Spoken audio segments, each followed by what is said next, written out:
Hello, hello, hello. We've really got to stop meeting like this. I feel like it was only yesterday we got to hang out and design stuff, and we're back again reviewing design work. We're going to do something slightly different today, whereby I'm going to take submissions live and review them live, so as they come in. So if anyone has any creative work they would like to submit, there is a link in the stream description. Upload your PSD files, Illustrator files, PNGs, JPEGs, whatever it is, and we'll just kind of a bit of a guinea pig stream. We'll see what happens, see what comes in. We'll just take it from there. We'll wing it as always, and hopefully just to check, hopefully you heard the intro music, hopefully you could hear my voice, and hopefully you can't hear loud heavy metal music blasting out as well. Because on yesterday's stream, if you weren't there, I accidentally blew everyone's ears out by blasting music and trying to explain something at the same time. And everyone was typing in the chat like, Dan, we can't hear you. Turn the music off. Check, check, check. Exactly, Kai. Reese, I'll be on shortly. Almost done with this booklet. The never-ending booklet. Nice. Alok, hello. Good to see you. Yasser, Fatima, Paul Dixon. Hey. Scott, welcome back. Scott's just like straight in with the suggestion. Instead of rounding the line ends, try sharpening them to a point. Okay. See what you think to this. You like number 2? Okay, yeah. So this was something I was just going to kind of play around with and show you guys just while we wait for any submissions to come in. I mean, hopefully people submit stuff. Otherwise, it's just gonna, well, we're just gonna, like I say, wing it. We'll just end up designing something, I'm sure. Mike Phelps, haha, audio is a little quiet today. Right. Let me boost it. I can boost it up. Where are you, audio? Audio. Hang on. Let me make sure I select the right thing. I'm always wary with the audio in OBS because it goes into the red, which is like normally like, you know, when your audio is peaking and it sounds horrible. But apparently it's kind of quiet. How does that sound? Does that sound better? Is that too loud? Yeah, we'll see. Because it's going into the red, which is normally with audio, it's like a no-no. But I don't know. Maybe that sounds okay. We'll just ignore what OBS says. Scott says too loud. Okay. Right, let's dial it back. We'll go for +5. Better. How's that, Scott? Is that okay? I'll try and speak at this sort of volume. Are these submissions live? They absolutely are. They are indeed. There is a link in that. Perfect. Excellent, Scott. There is a link in the stream description. And if I grab the link as well, just to make everyone's life easier, make sure I grab the right link. There we go. Upload your PSD files, Illustrator files, JPEGs, PNGs. Oh, we've got a submission. Thank you. We've got a submission. Okay, we're off to a good start. Let's open this one up.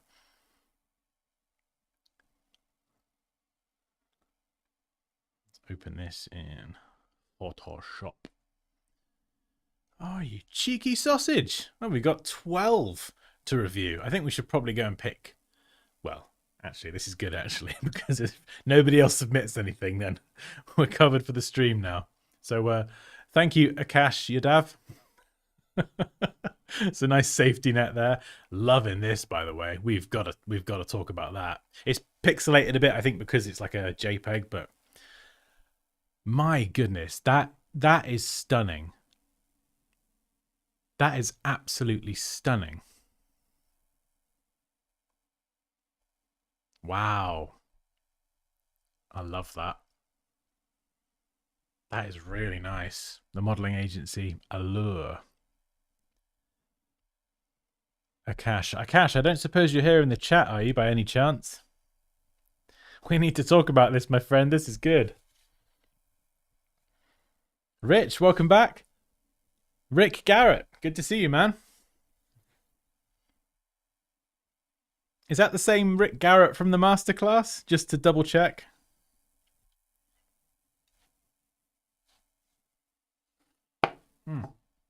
Unless there's another Rick Garrett.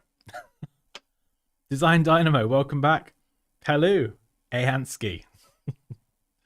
Never gonna forget that, are we? Yukinia, hey, welcome back. Hey, we've got the regulars in. Very good. Yes, it is. Hello, sir. Love the class. Fantastic. Fantastic. I'm really happy to hear that. That's great. Also, segue. If anyone else is interested in checking out the Adobe Illustrator Masterclass, it's the full course that I put together that will take you from a beginner through to an advanced Illustrator user. Exactly, James. Got the segue in. Got the segue in. I always say this, I spent 6 months making this course and I do a terrible job promoting it. So this is me trying to be better at marketing. So there's the course. Check it out. And if you check out the stream description, there should be a code for 15% off, I think, as well. Hopefully. Paul, I thought about submitting, but ran out of time today. I mean, there's still time. If you've got anything to hand, Paul, there's still time. I'm just going to kind of take this as it comes. How many have we got? Whoa, we got a few coming in. Okay, right. I need to get a move on. I need to get a move on.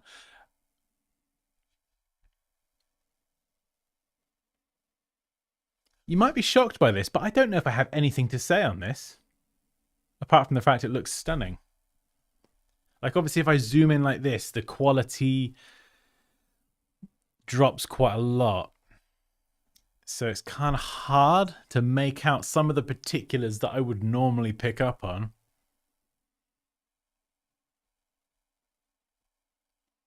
Yeah, lovely use there of this sort of cutaway space. What's it called? That where you kind of have that sort of almost shadowing effect. It's like, it's a weird word. It's like trompo olel or something. I can't remember. It's a really, I'm going to look it up. What's it called? It's a really weird term. Yeah, it's this word here. Let me find it.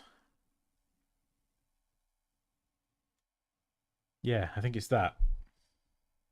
However you say that. Trompe l'oeil. Hello from South Africa. Wow, hello. Pelu, legible, stylish, more unique. Which do you lean towards yourself and why? Sorry, I've confused it now, haven't I? We started with the... We'll come back to the Dansky logo. We'll come back to that one.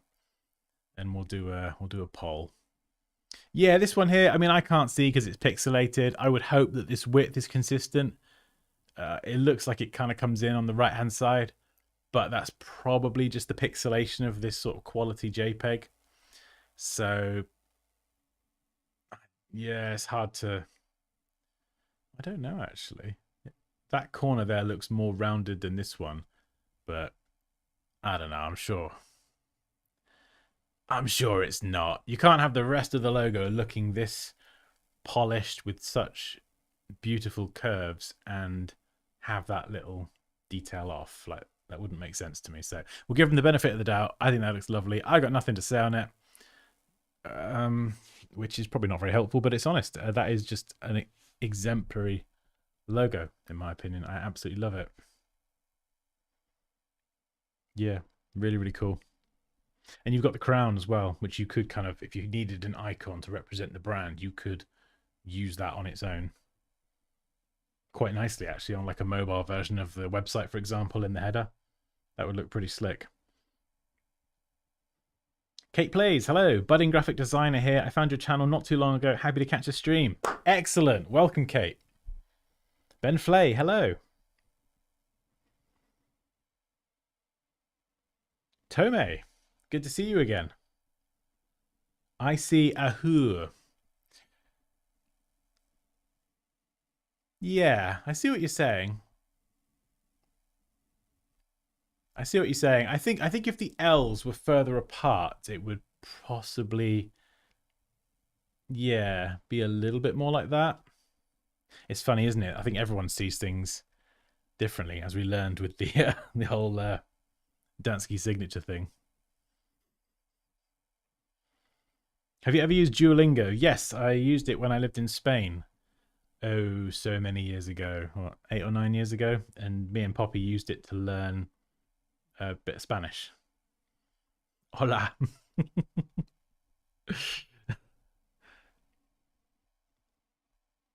Oh, it's pronounced trompe-l'oeil. Trompe-l'oeil. Okay, I'll take your word for it, Benjamin.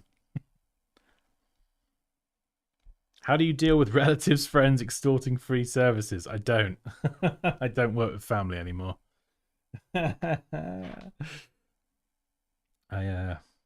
I decided to stop working with family a while ago. It's just complicated. It's complicated, and I certainly don't work for free.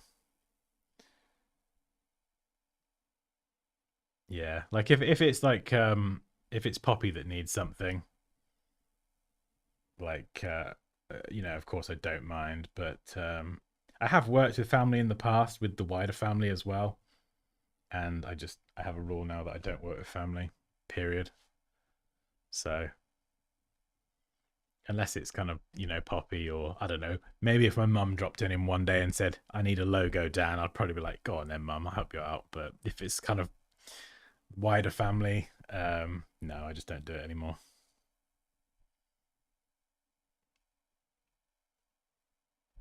Enthusiastic graphic designer, first stream, long-term watcher, did not to bring homework. Does on my site help? Have I read that wrong?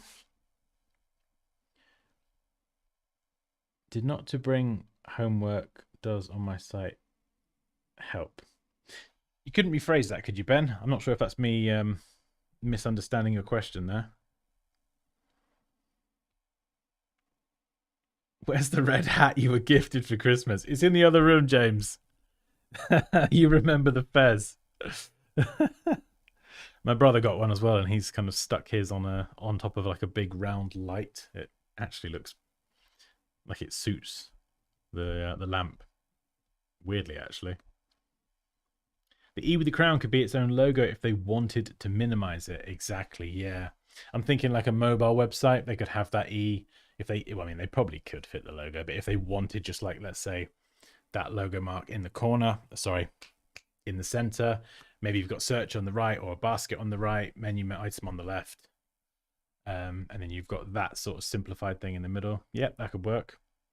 Scott says, love the look of Allure, and it fits the definition well. Allure, the quality of being powerful and mysteriously attractive or fascinating. I mean, that is a great definition for a great word. I like that word.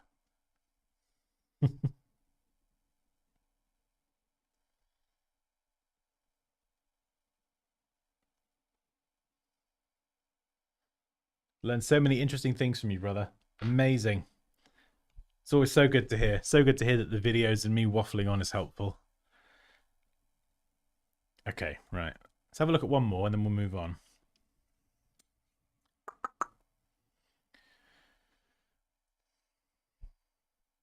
I think quick glance, that's definitely my favorite. I think that one there is, if I'm honest, head and shoulders above the rest. I think some of these other ones are good, but the sassy co, wow, I love that. I think some of these other ones are good, but that one is, like, to me, that's just S tier. I absolutely love that. Oh, hang on. This looks familiar. Da da da. Yeah, so if I were to take this one as another one to have a quick look at, again, obviously ignore the pixelation. I think there's too much going on here. Way too much going on here. A lot of nice looking things and different elements, but it's just too busy. So I'm going to assume that these are kind of two versions of the same logo. Because if that was the mark stacked on top and then you've got the mark again there, that would be a no-no. So I'm going to treat them as two separate things. But even if I just look at the bottom one, so if we're just looking at this bit down here,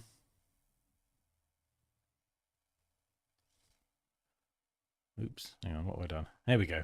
If we're just looking at this bit down here, we've got the S, we've got the L and the Y, very kind of embellished lettering, which is fine. But then we've got the B, which is really kind of really gone to town with that bee. And then we've got the kind of hair, the side of the woman's face, and the crown on the left side as well. And it all just feels a bit too much, you know? Like, I think... Let me just get a pen. All right. Where are your brush tool? Let's make you a wee bit smaller. So I think if you were to just do something like this.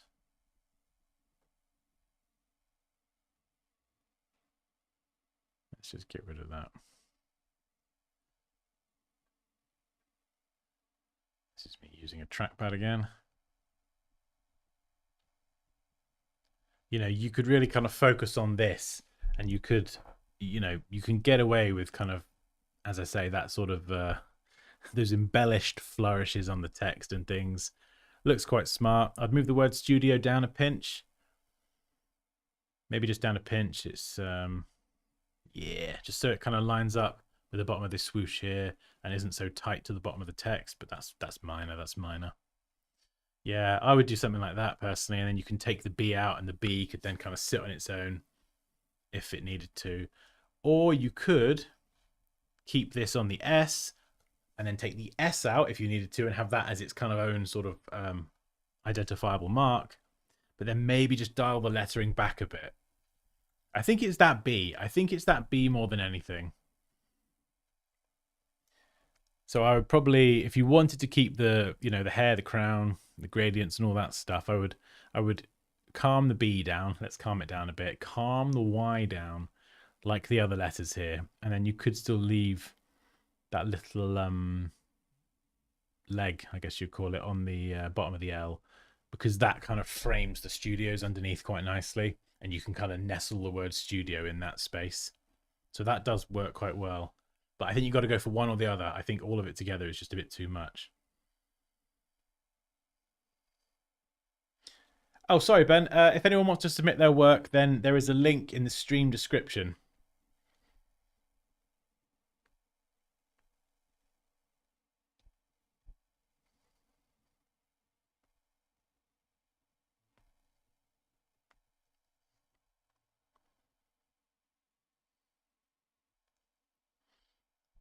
I just did a logo for a friend's supplement company, Sassy Blossoms. Nice. I mean, I'd love to see it, Scott, if you want to submit it. My eye is disturbed. What does that say? My eye is disturbed by the different widths of the flourishes. Yeah, that's a good point as well. I quite like the L, but yeah, I think I can't really make out the details here, but that Y is just, whoa, it's a chunky one. And it's very kind of consistent width, chunky here, and then it tapers off. And so it doesn't have that gradual tapering at both ends like the L. So yeah. But anyway, yeah, thank you for submitting that. Let's have a look at another one. Oh my goodness, they are flying in.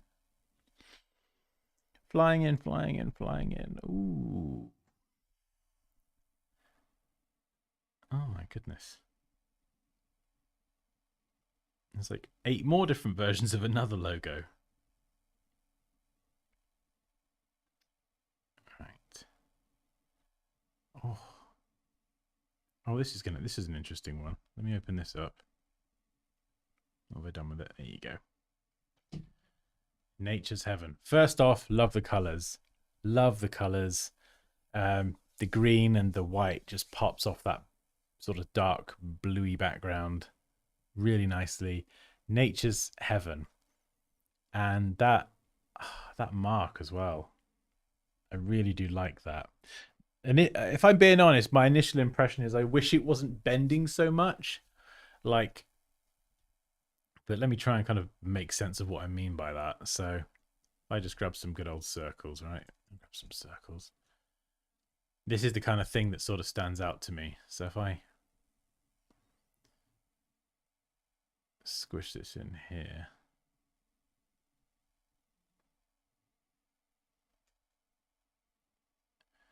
Do you see what I mean? I know it's real slight, but this is the kind of stuff I notice. So that corner doesn't feel like perfectly smooth. And you can see that here. Once I nestle a circle in there, this bit should come up a bit, and then this should kind of curve in just that little bit more, which would lead into like a smoother curve up here. Whereas as you can see, this bit's got quite a lot of verticality. Whereas what I would love to see, this just stands out to me for whatever reason. What I would love to see is just a more gradual, very, very slight sort of bend. And then it, yeah, to kind of come in a bit more and taper it off. And this is what I use with my logos. I kind of use circles and things to kind of get that geometry. So let's see what this looks like if I throw that one in.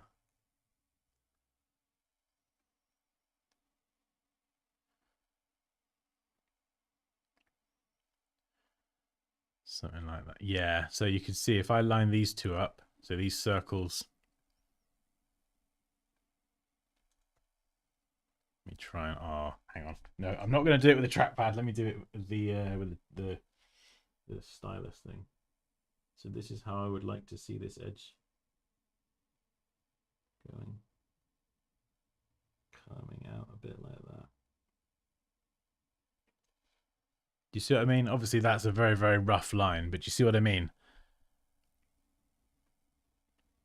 It doesn't need to be like golden ratio or anything like that, but using those geometric shapes can help you achieve like a, I guess, a more geometrically precise design. And this is the kind of thing that is a perfect use case for this, because it's literally made up of circles, you know? So this is how I would do it.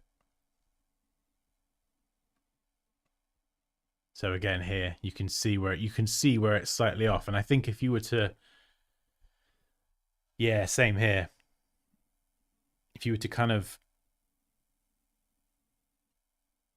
do these lines and then shape builder tool this in Illustrator, you could very, very easily just correct this and create those kind of, I'm not sure what the term is, but perfect geometry, we'll call it that. Yeah, these leaves look nice as well. Because it bends so heavily to the side, it makes me want to like turn my head. I wish it just, like, I love the idea of this sort of swoosh coming up and then the leaves representing some sort of tree or plant or nature, but I would wish it didn't lean so hard to the left. Is that just me, or is anyone else kind of feeling that as well?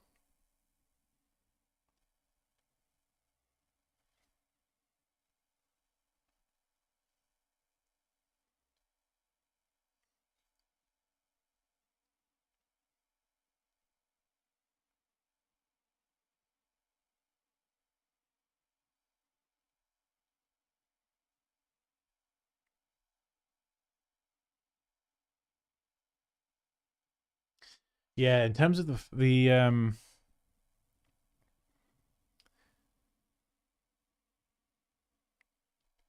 yeah,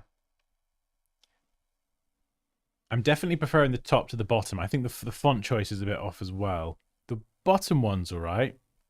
This one here, the letters that they're kerned very inconsistently, and kerning is the space between individual pairs of letters. So if I kind of pretend this is like a liquid or something, I'll color this space in, yeah? You kind of want the sort of volume of space between all of the shapes to be somewhat consistent, because, you know, there's obviously infinite well, there isn't infinite, but there's many combinations of different letters pairing next to each other. But you can see here, I'm coloring the same kind of, these two blocks of red, they're obviously different shapes, but they're kind of similar in their volume of the amount of space that they actually take up, right? But you can see here, if I do this with the R, that looks considerably less. So what I would do is I would push the R to the right a little bit.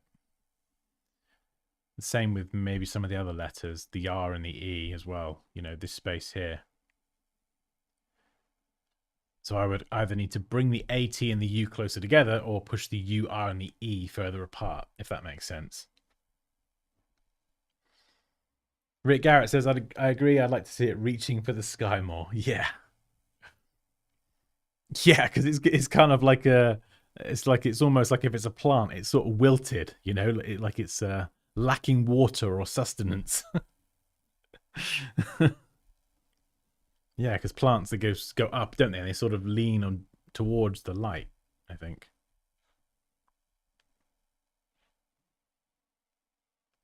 Cynthia says, what if it was rotated clockwise a bit so it sort of grows out of the side? Yeah, I mean, I could try and rotate it.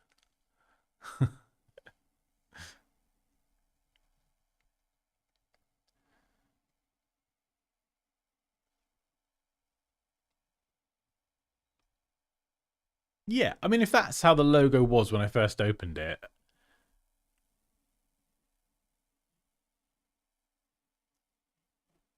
I don't know. Yeah, it's hard because I've already seen it now, so I know it's on a wonk. I know it's like a bit sideways. But I think, yeah, I think it would need to sort of be reaching up more, and it's called Nature's Heaven. Okay, so I would, yeah, I think that's a bit of what I would honestly like to see, is it going a little bit more vertical, less to the side, and a bit less wilty. But yeah, the line here as well, the divider, in my opinion, too thick. Needs a bit more space, top and bottom as well, to just to let the two parts of the logo, sorry, the two parts of the lettering breathe, or no line altogether. And this typeface just is not working for me. It's too, the kerning's off and it's too bold, and the letter customization again is too far. It's over designing it, in my opinion. Anyway, what do you guys think to the N and the E? Because like for me personally, I'd like to see that. There's your logo, boom, done. Or we just have those white letters, and they're regular like the other letters. I think sort of, you know, having the green in this part of the mark in the plant, and then having the green as the word heaven with nature all white, that would work well. You know, you've got those sort of clearly identifiable brand colors, but then trying to add in bits of green into other letters and stuff, it just it does more harm than good, is what I'm trying to say.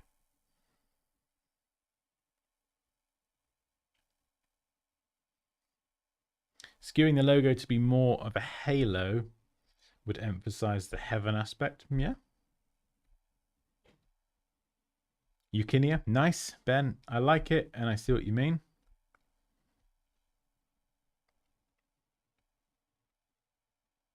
Wahid says press shift and rotate it clockwise.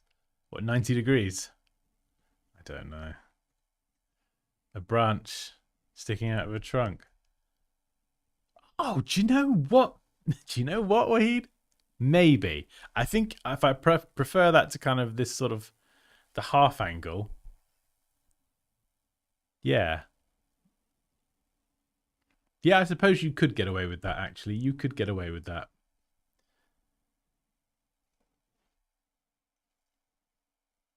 But yeah, I think my biggest problem with all of it, if I had to pick one thing and one thing only, it would be the word natures.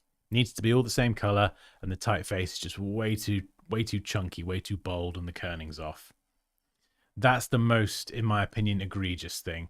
The divider being too thick, the spacing between the two words, whatever, even the mark itself kind of reaching up a bit more. Those are all secondary to the word nature, which in my opinion is the biggest issue. Why in Photoshop? Just because it's a PNG file. So I work with what I get. If keeping the word nature, pick a more ethereal font. Yeah, I know exactly what you mean, Alexis. Exactly, yeah. I've got something coming to mind, but I can't. I couldn't tell you what font it is. I'd need to scroll through my 1,000 or so fonts to find something I'm looking for. probably something like the Allure text on the previous design. Something that's kind of serif, but with these sort of, you know, curved drops on the ends of the letters. Actually, there is one example. It's probably too thin, but what I would do is I would take this and I would thicken it up. How do you say this? Narcissus. So yeah, too thin, but you could definitely chunk it up for sure. And it might work with the serif, it might not. It might sort of play off against the sans serif font below quite nicely.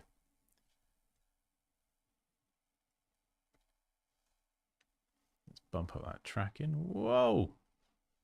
Steady on, Dan.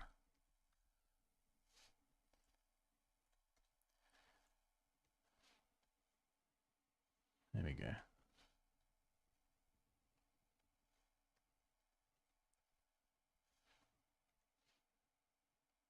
That's what I would do as a starting point, and then I would customize the text. Obviously, it's so elegant at this sort of size. It's just too thin. So I would just thicken up those parts of the lettering a bit. And there we go. Let's try and fudge this together. Yeah, that's kind of the lettering that I would be envisioning.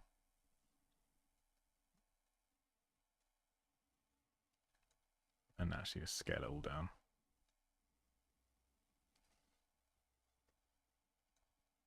Pinch bigger.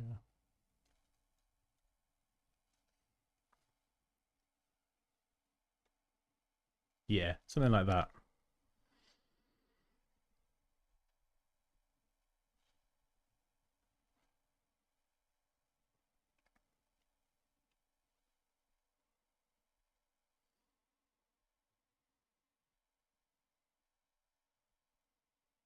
I Inspire says the color doesn't work well.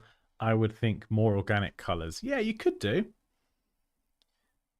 You could do. Oh, this is Design Dynamo.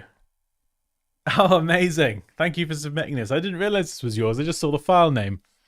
Yeah, so that's what I would do. So in summary of kind of me waffling on, I would straighten up the kind of, call it the stalk, the stem there, with that sort of perfect geometry using circles. Everything else, leaves, love it.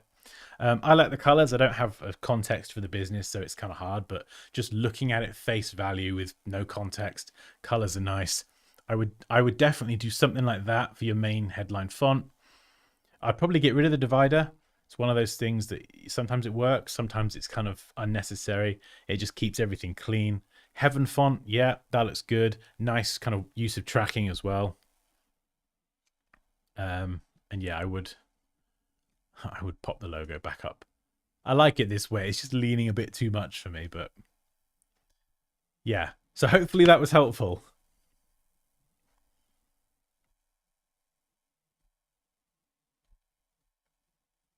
Adil says, hi, how can I send you my work? If you'd like a chance for your work to be reviewed live, there is a link in the stream description.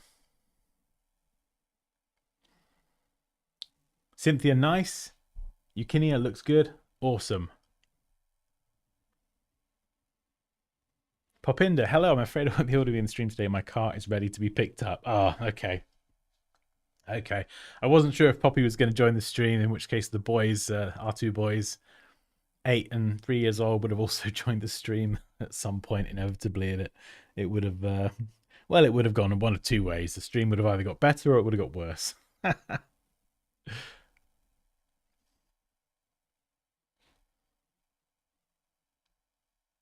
Oh, good. I'm glad it helps. That is the purpose of these streams, after all, is just to try and be as helpful as possible.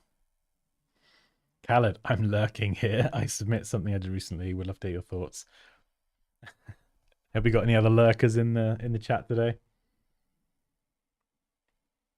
I want to ask, can I use two different types of font in a logo? Just like this name, Different tagline. What do you think? Yes, absolutely. Just like this example, I wouldn't use more than 2 in a logo though. Obviously, it's nice to not have too many rules as far as design goes, but for a logo, especially if you're going for something simple like this, you could very easily overcomplicate it. What you kind of want to do is pair 2 fonts that work well together. So that could be the same typeface, but you have a bold font and a light font. So you've got one really chunky, one kind of a bit more set back, for example. Or in this case, you've got one that is a serif typeface with the drops on the end.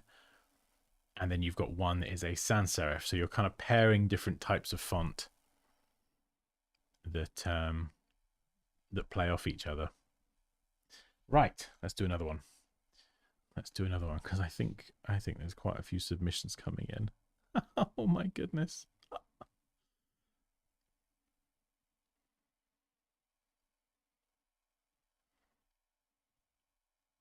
Right, I'm going to open up this one. There is like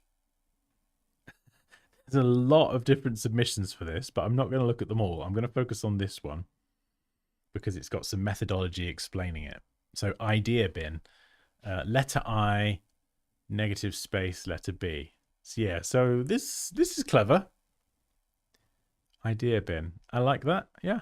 And in fact, this is kind of exactly what I was just talking about, having the bold and the lightweight. I'm going to guess that's the same typeface, just with 2 different font variations. Yeah. I mean, it looks a bit weird that the I is lowercase and the B is capitalized. I know that reflects the logo, but just looking at that on the right, it looks a bit odd.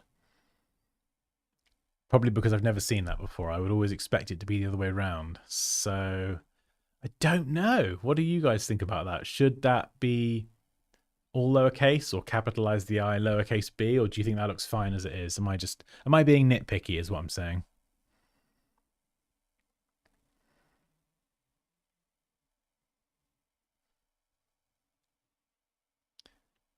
Yeah. Good. I think good shout not bringing the red across as well, because otherwise you end up sort of treading into the territory of doubling up the logo. I think if you only had space for let me get a nice color. Get a nice color. I love doing my letter annotations. There we go. Feel like a teacher. So I think if you could only use this logo in a space, then what you could do is have this as it is, and then you could have the red eye on top if you didn't have this bit with it. You know, so it could stand on its own. You're still pulling that red into the branding.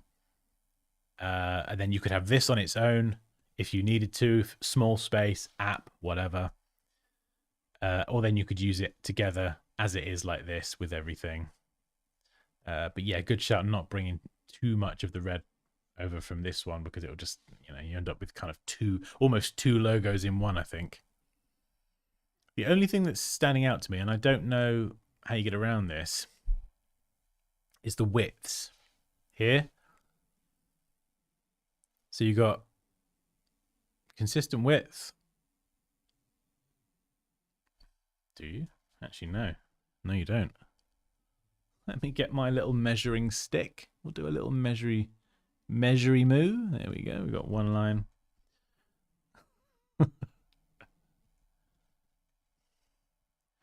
Yeah, so that's the first thing. Obviously, that was the first thing I'm going to notice. You know, the width isn't consistent. That bit round there, it should be a consistent width all the way around. It should. Let's go up here. And then on the right, yeah, so that left side is chunkier than everything else. So there should be some consistency, at least around this bit, around the outside. I know when we get into the B, it's like you might want to make this thinner to maintain the form of the letter B. Be nice if they could all be the same width, but yeah. And I get why you've cut this one short here, and it kind of occupies less space, because that then kind of replicates the shape of the letter B. Do you know what I would do? Do you know what I would do? Right. I don't know if I can... is there a vector file? Is there a vector? I don't know. Let's have a look. No, they're all JPEGs. Okay, we're just going to have to try and fudge this down. Fudge it as best we can.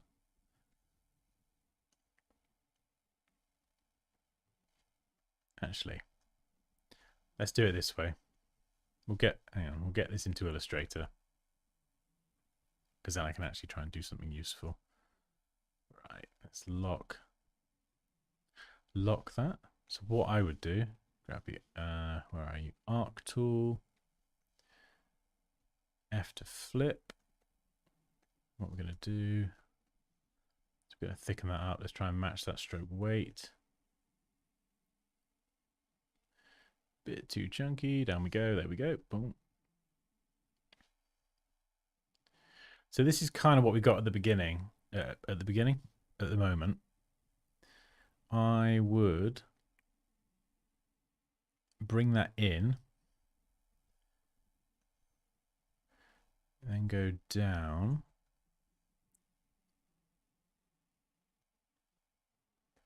and add another little hump, and then go down again. Connect those up. I would do something like that. In fact, I've kind of started this. I probably need to finish it now, don't I? So what are we doing? We're just gonna have to go all the way now and make this work. So what have we got? Connect that up there. Drag this out to the left.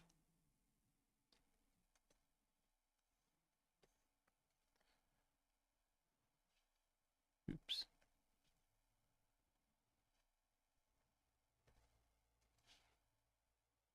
There we go.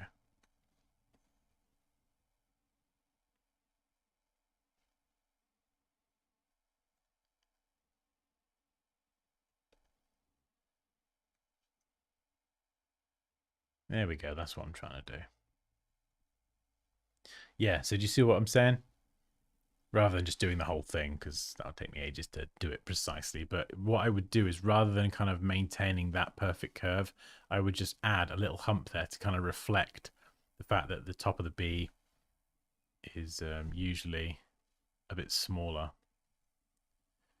See if we can find one. Font with a smaller B. Anyone? Any fonts? They're all going to be the same size now, aren't they? But no, even if you look at this one, you can see that the top of the B is a little bit smaller. So I would just have a little kind of bump coming out, so you maintain a better looking B, and then you don't get this kind of weird inconsistency, this big space here, and all this kind of weird stuff going on. I know it kind of, it would, I mean, you need to see it mocked up. It ruins the kind of the perfection of this sort of shape here. So it'd be good to see it mocked up, but then, yeah, and I don't know how else you'd get around that issue whilst maintaining it looking like a B, you know?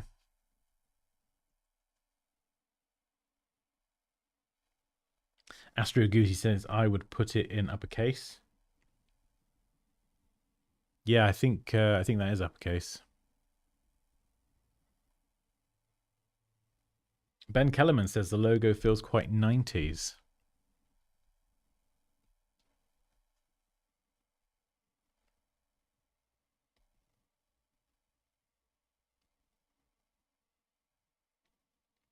Oh, Deckard, is this yours? Is this your one? The idea bin? No, it's not. Okay, never mind. Lurking away. Hey, Philip. Thanks for your help. I've recently become a lead designer. Your reviewing helps me. Oh, congratulations. Ben, lurk. James likes it. Moosh, hello. Moosh, you are a lurker, aren't you? Well, thanks for stopping by and lurking.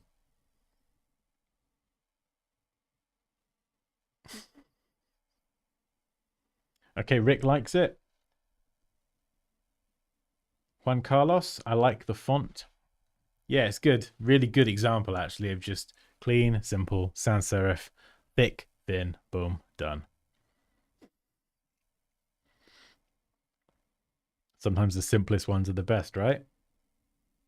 I like the dot being a design element. Yeah, it does stand out, doesn't it? It's something that's very with everything else just being so clean, simple, and black. It's just you got that red sort of splodge. It definitely is recognizable. Terme says, I feel like the edge corner under the eye on the logo should be sharp instead of the lower right. Round the right lower once sharp corner on eye. Oh, I see what you mean. So you're saying kind of have it more like a B in the... I suppose you could do that. Yeah, you could actually. Is have it completely squared off, which would be more like an I, a traditional I, and more like a traditional B. So yeah, again, you lose that sort of leafy shape, whatever you want to call it. But yeah, you could do that, and it would help it look more like a B as well. Yeah, that could work.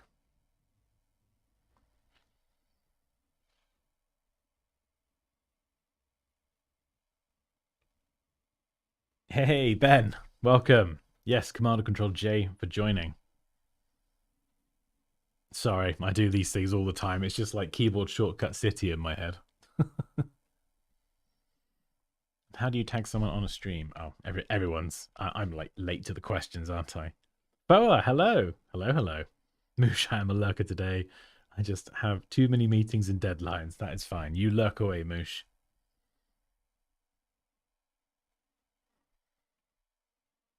Ben says the font weight versus the icon weight feels a little off.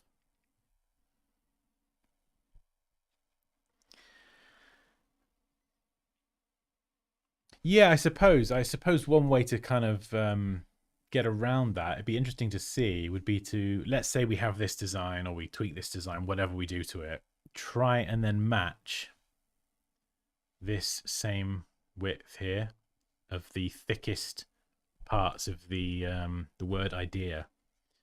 So essentially kind of bring the stroke weight of all this down a bit. Maybe be worth trying.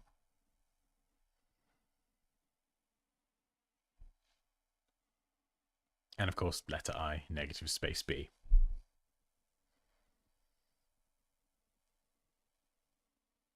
Ah, Ramon Hussein. Hello, I have used Nexa bold and light font. Yeah, Nexa, that is a nice font. That is a delicious sans serif font. Boa says, I love logos where the letters integrate with each other. It makes you feel smart when you spot the pattern. And don't we all love to feel a bit smart? Yukinia, I'm very grateful for such content. You do workshops for us for free. Thank you. The internet is flooded with tragic content that contributes nothing. Oh, you're very welcome. Well, hopefully these streams contribute something.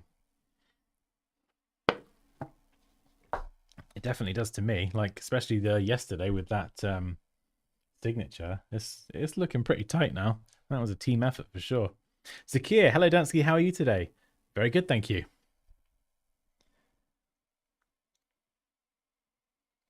Yes, it's so true. Dansky is the only regular design live stream on YouTube. Okay, Ben, yeah, I think I might have asked this last week. I think I asked the question, is there anyone else who streams on YouTube design content?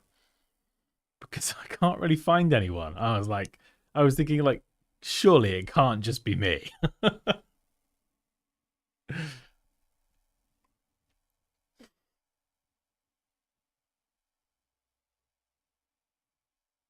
Foa, the only reason I'm in Photoshop is because that's what I'm working with. So I've got a JPEG. So I'm trying to kind of demonstrate everything as best I can by chippy chopping up this JPEG. Normally it would be Illustrator for sure. You do these live streams daily? No, not daily. Usually it's twice a week, although yesterday we did a couple of streams. So with this this new setup that I've got here, I kind of jigged everything around. it does enable me to just kind of, you know, spin up a stream like that, and we can just jump on. And so sometimes if I'm working on something, and I think, oh, hey, this is kind of interesting, I wonder if people want to see this, what I'll do is I'll just throw the camera on, and you know, if people want to watch me work and hang out and chat, then we can do that. And it's good for me as well, because you know, as you might have seen yesterday, people throw ideas at me and they turn out to be really good ideas, so it helps me and my work get better as well. So I think everyone usually ends up learning something. So yeah. Sema, hello. I'm late for this excellent post. Very well, thank you. How are you?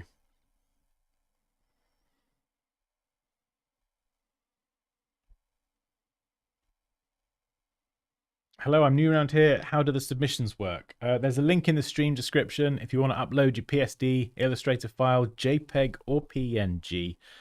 I'm just kind of taking them now randomly, and yeah, it'll upload them to a Dropbox folder that I've got set up, and then I can kind of sort of cherry pick them out from that folder.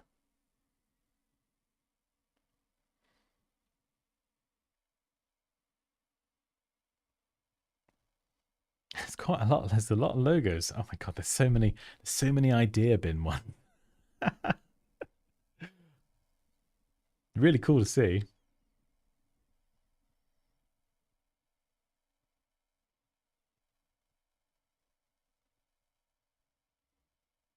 Okay, hang on. I'm not gonna spend too much longer because we've looked at idea bin, but there's literally like 10 other designs. So I'm just gonna open them up and quickly show them.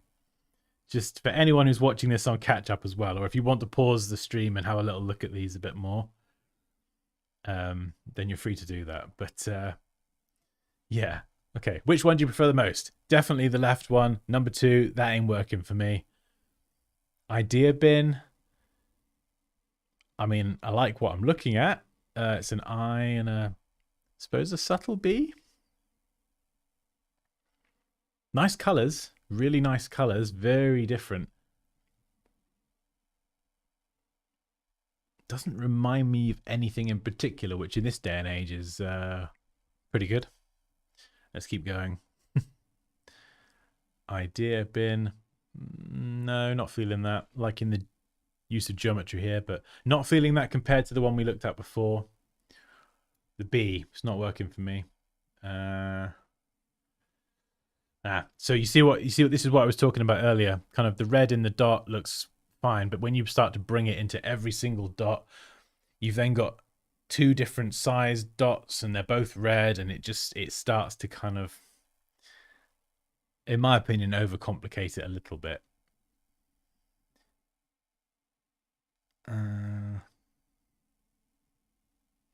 Idea bin reminds me of IKEA, but with different colors for some reason. Yeah, maybe. It's cool seeing so many ideas for the same thing. No, not loving that one. I mean, something like this could work. I know it's very simple. I mean, like, what do we think to this? Like, I know it's simple, right? Ben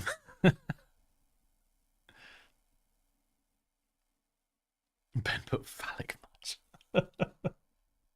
Come on, Ben. Let's keep it clean.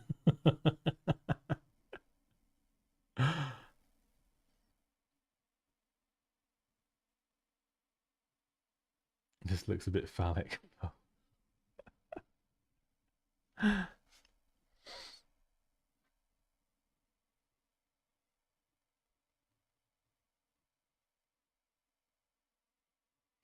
Oh, thank you, Malik. I appreciate that. Does mine happen to be one? Is that one of your? Have you submitted something, Cynthia? And does the file have your name on it, which make it much easier for me to kind of find it?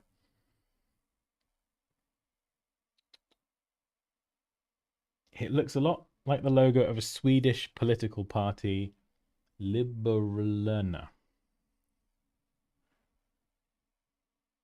They remind me of Duolingo.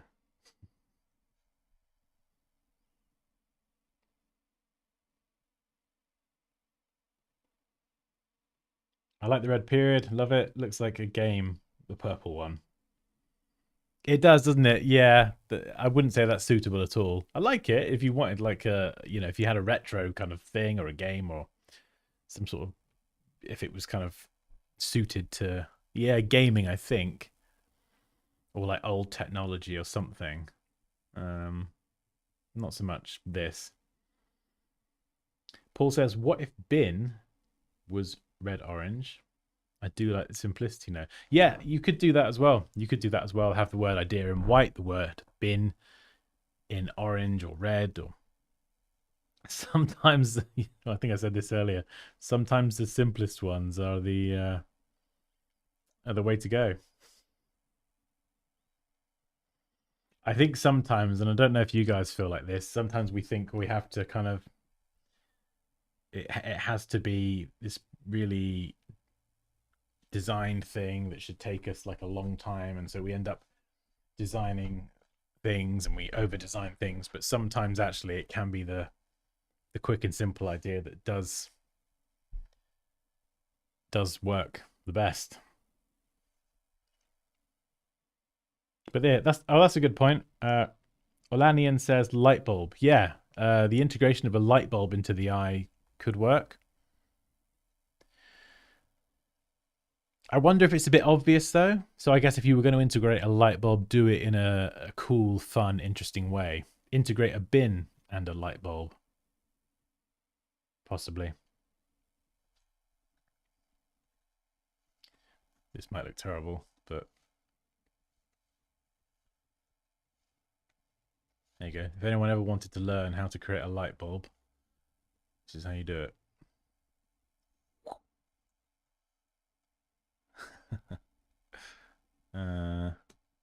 Yeah, so you could do something like that and then have a bin somewhere.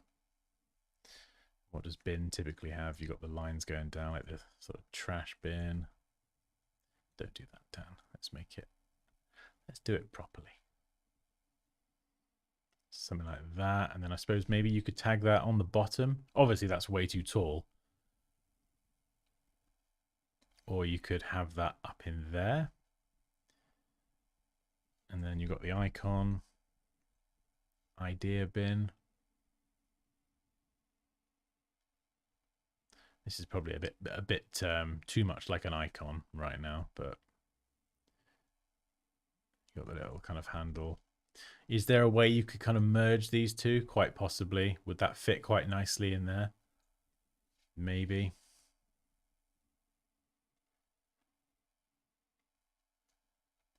If we thicken that up. Don't be so darn lazy. Don't know. Could work. Could be potential there. It's a terrible handle. Let's oversize that handle.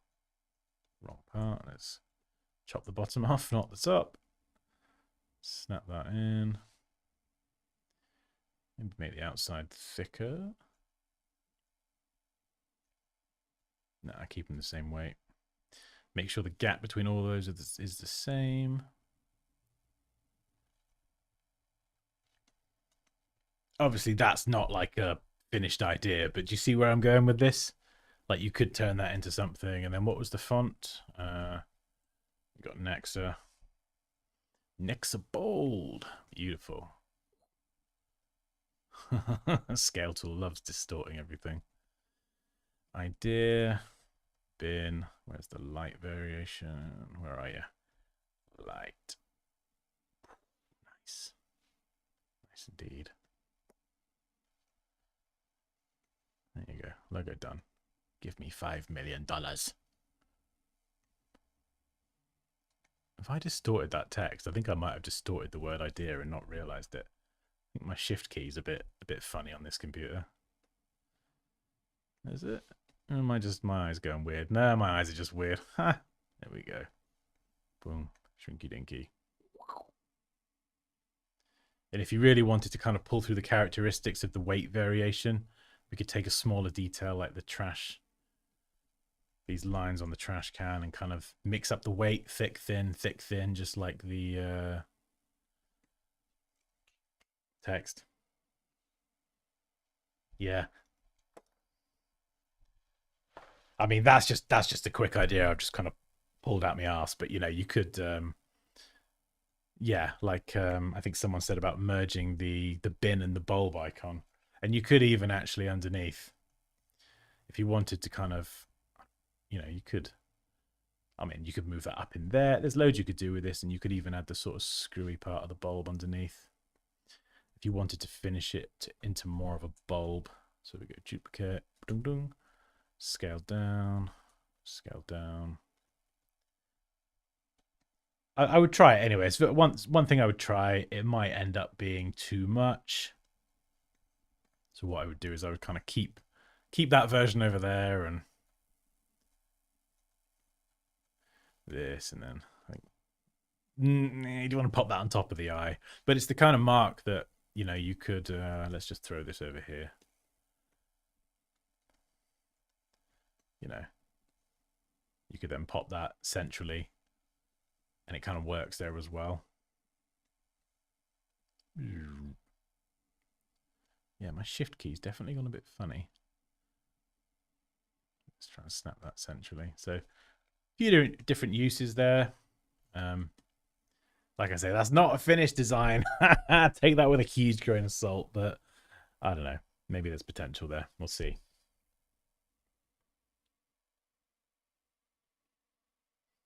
The bin should be the bulb element. Yes, nice, Ben. Nice.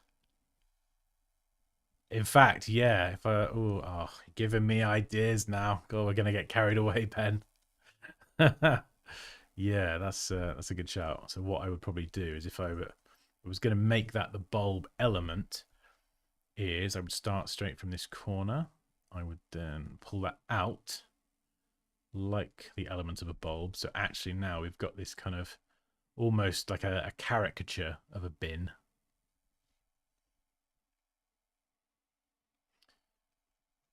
Come on, let's zoom in, drop it in there. There we go. Lovely. Oh, let's put some music on. There we go.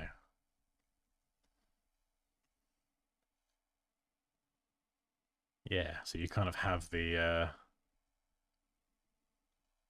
bulb element. Oh, I mean, there's so much you could do with this. As you can see, it's very easy to get carried away.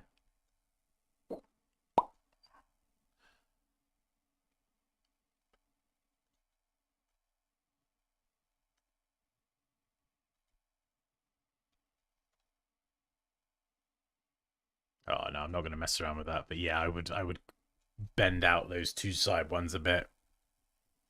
But yeah,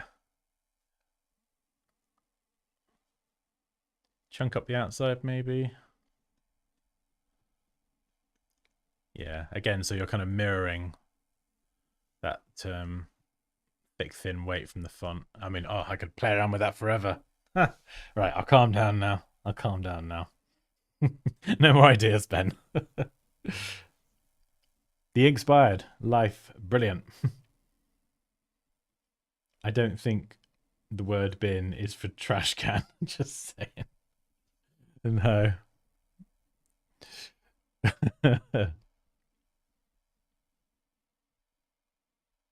Guy, idea bin coming out with trash ideas since 2024. Although, Scott, where are you from? Because we don't say trash in the UK. Trash can, we call it a bin.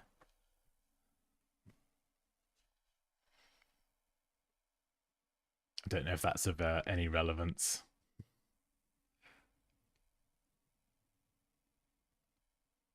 Oh, of course, I suppose, yeah.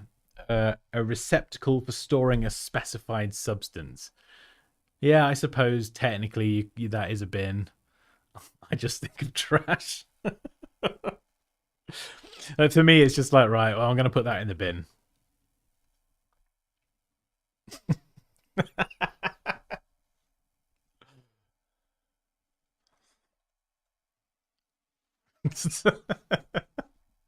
Let's just make it more suitable.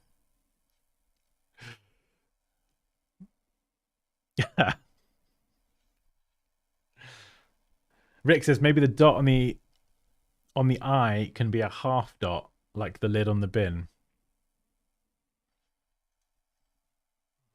Yeah, this is a new brand now. Idea trash. Yeah, I suppose that'd be like a nice little scale.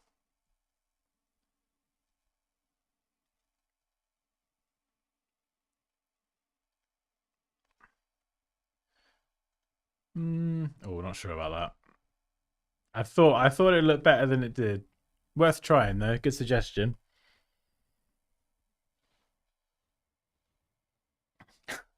Reflector, reflector. There wasn't a need for the reflector, Kai. Come on, cut me some slack. I try and use it whenever I can. What I'll do, right, is I'll do this, Kai. I'll have a shape. I'll duplicate it, and then I'll think Kai wouldn't approve of this, and so then I undo it, and then reflect it. So yeah, that's now like becoming embedded in my process. The old way, wait, no, do it the new way. Do it the Kai way. That's becoming my process now. Well, I'm not quite there yet. It's not fully ingrained in me. Love the quick brainstorming designs. I need to take your Adobe Illustrator course. Yes, yes. Segue. Da da da da. Yeah, this is my Adobe Illustrator masterclass. So if you're enjoying the stream and you're wondering how I'm kind of zipping around doing all this so quickly, a lot of it is using keyboard shortcuts. Keyboard shortcuts. I can't say that. Keyboard shortcuts, which makes me a lot faster working. But also, I've just got like a knowledge of the tools. So when I get an idea, I know exactly what tool I need to create it. And in the course, it teaches like 70 to 80 tools. You see all these tools in the toolbar? We cover pretty much all of them. And it seems like a lot, but when you kind of go through them, even if you're a beginner from the beginning all the way through to the more advanced lessons, you learn them step by step and they do all make sense. So that's the full course. And yeah, put a lot of work into it. And it's there if you would like to enroll. And anyone who does enroll, once you enroll in the course, you get it forever. And I will always be there to help you. So if you ever have any questions or you'd like some opinions, feedback on your design work, I'll be there. So yeah. Scott says, I'm in Seattle. Oh, okay. WA, that's Washington, right? I'm slowly getting better at my US geography.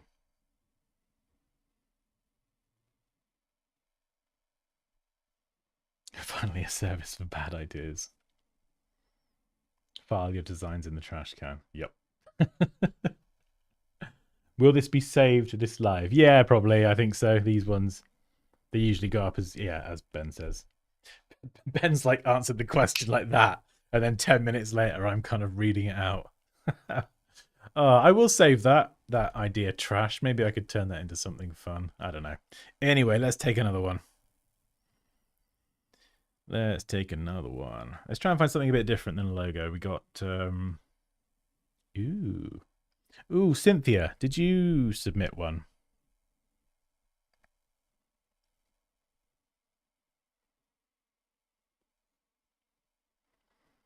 Does it have your name?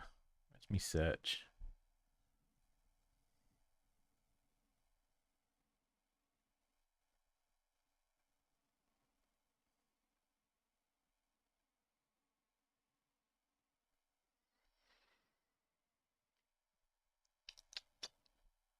Oh, I've lost my file now.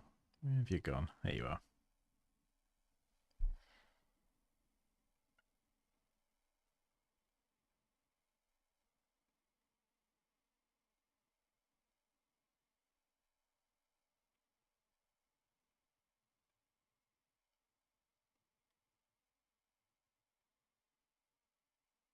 Oh, wow. So many cool submissions.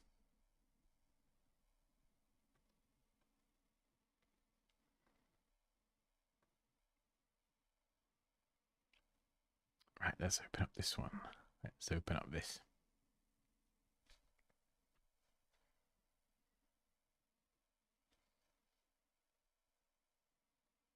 Oh yeah, you're right, Kai. Yes. Yeah, you're absolutely right. In fact, that's a good example. I did waste a lot of time doing that, didn't I? Trying to fudge it into position. You're just past help. Too set in your ways. No, I can change, Kai. I can change.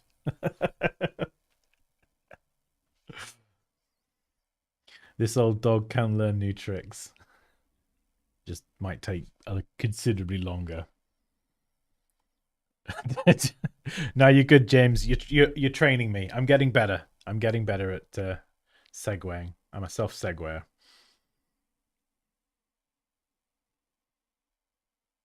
Do you use any non-Adobe tools for design? Oh, what do I use? I've started using Spline recently, which is absolutely awesome. If you want to create 3D graphics, check out Spline. It's free to get started and it's amazing. I did a video on my channel probably a month or two ago, and it's kind of an introduction to Spline. Yeah, it's just, if you're not a 3D designer, that's how you create really good 3D graphics quickly. It's brilliant. And Webflow, I use that for my website. That's zero code site design basically, so I can get my website looking exactly how I want without needing to know code, which is helpful. Just trying to think. There might be a few bits and pieces here and there, but mostly all my design work is Adobe anyway. Figma. Nearly was Adobe, but isn't. Oh no, and Blender, of course. Yeah, I use Blender as well. So Blender for like more really advanced, crazy photorealistic 3D stuff, and then Figma for UI design. Although I hop between Figma and Adobe XD, it depends what I'm doing it for.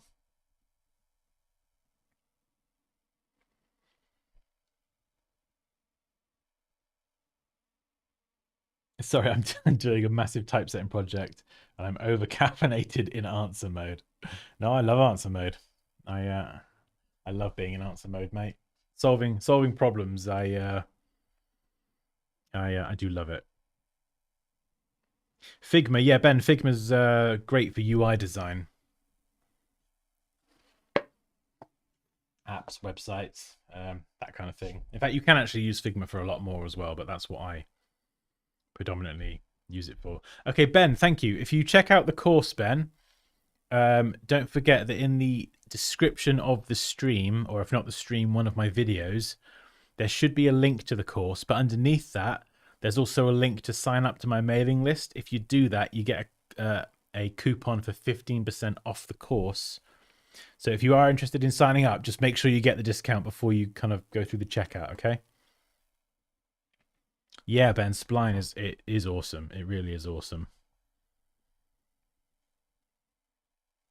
Like, just to kind of give you an idea of how awesome I think Spline is, Illustrator's got 3D capabilities, but almost all the time now, when I need some 3D, but I don't need crazy complex 3D that's going to be like, you know, like a photorealistic mountain that I would make in Blender, Spline fits in that gap perfectly.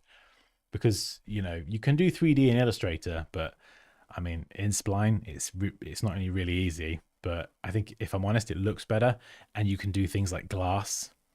And so you get this, you can have like really, you can just apply materials like glass materials and reflective materials and all this kind of, these really sort of traditionally very powerful 3D features, but it's packaged up in a nice simple UI. Oh, Paul, you started learning Blender. How are you finding it, Paul? I'm allergic to mailing lists.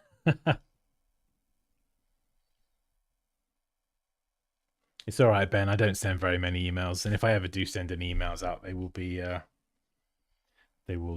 very useful. They will try to be as helpful as possible.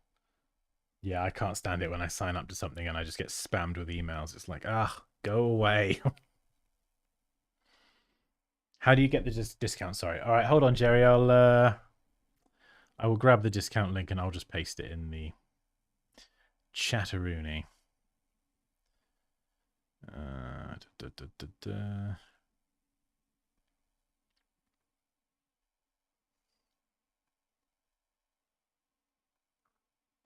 Where is it?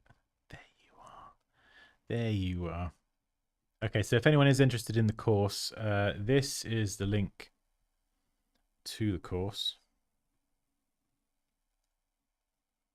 And here is the link to the mailing list.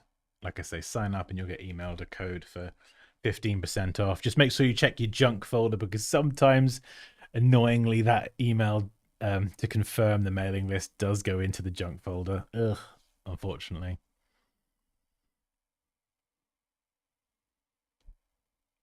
Also, there is coolers for color combinations and stuff. That sounds familiar. That sounds familiar. Have I been on that before? Coolers. Let's whip this up. Sounds familiar. Sorry, we will get back to design review in a minute. Super fast color palette generator. Start the generator. Press the space bar to generate color palettes. Oh my goodness. James, you absolute legend. Do you know, I don't think I have used this before. Or if I have, it was a while ago and it didn't look like this. It sounds familiar, but... Ha! Oh, press space bar. Look, I can just literally just hold it down. So many color palettes. Wow, that is one. Oh, I'm saving that one. Nice, James. Good job.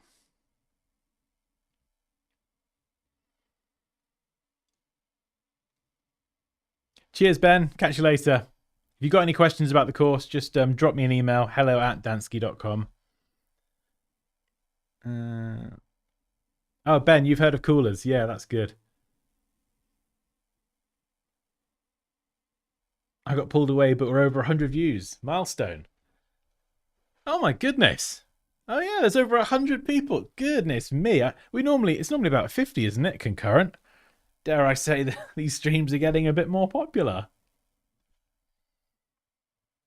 Oh, Ben says you can lock a color. Very useful. Yeah, if you hover over these, actually. Nice. Okay, so you could lock these. Wow, that is so good. Huh, fair play to whoever designed this. That is nice. That is so cool. Explore trending palettes. So other people have presumably posted those. And I guess there's a pro version, but wow, that is really cool. I live by coolers too, by the way. Love it. Moosh, coolers is amazing. Sarah, I love coolers. So it's just me then. It's just me that hasn't heard of this.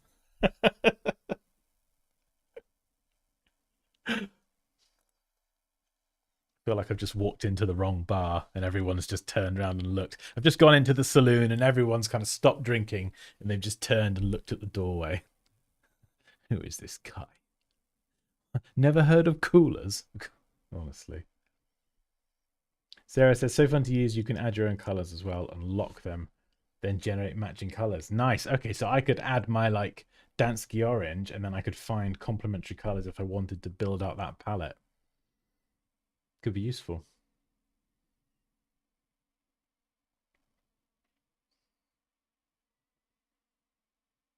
Oh, nice. Snow day from school here in NJ. Is that New Jersey? So able to watch live. Nice. It's been ramping up from 30s to 50s, then recently a bigger jump. Congrats. Oh, thank you, Mike. I'm impressed that you keep your eye on the statistics of the stream. Clearly more than I do. Oh, is it, Ben? Wow. Oh yeah, that's cool. Yeah, I've heard of Adobe Color. I've heard of Adobe Color. So that is color.adobe.com.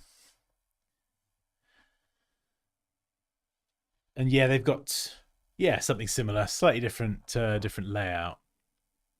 And you can kind of punch in RGB values. You've got hex codes and all this kind of stuff. So I think, yeah, you can do kind of some similar stuff here. And I think the good thing about this as well is if you're signed into your Creative Cloud account, I think you can like save these and then bring them into things like Illustrator. So that's quite nice as well. Hey, do you think it was the double stream yesterday? You know, I did 2 streams yesterday. Do you think that was it? That's kind of pushed, YouTube's pushing the stream out to a few more people, maybe. Ooh, okay. Oh, James, you are proving very useful today, sir. Logo book. Or logo book.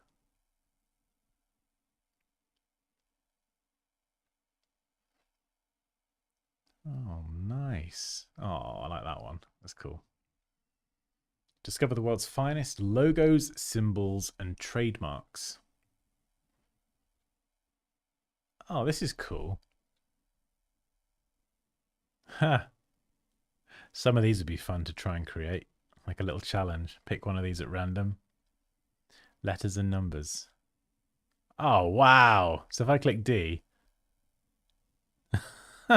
That's cool. Oh, I love the fact you can sort by... Oh my god, there's loads. You can sort by letter. That's cool. Object. Nature. Let's go with birds. That owl. Oh, wow.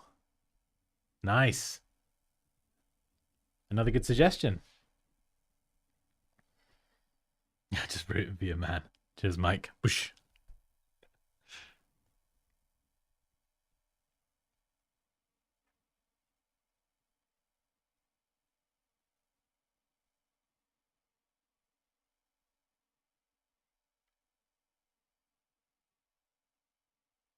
I got a live notification at 4 a.m.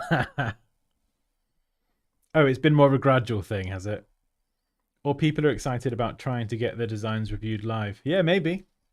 Maybe it's my silly face on the thumbnail. Like, what's this? What is this ginger thing that I'm looking at? Let's click it and find out. Anyway, let's get back to this, because this looks rather delicious, actually. Ooh, Divine. I know that brand. So I think that's an existing brand. Divine Chocolate. Is that their logo? Not quite. Very similar. Oh, wait. Hang on. No, I think it might be the logo.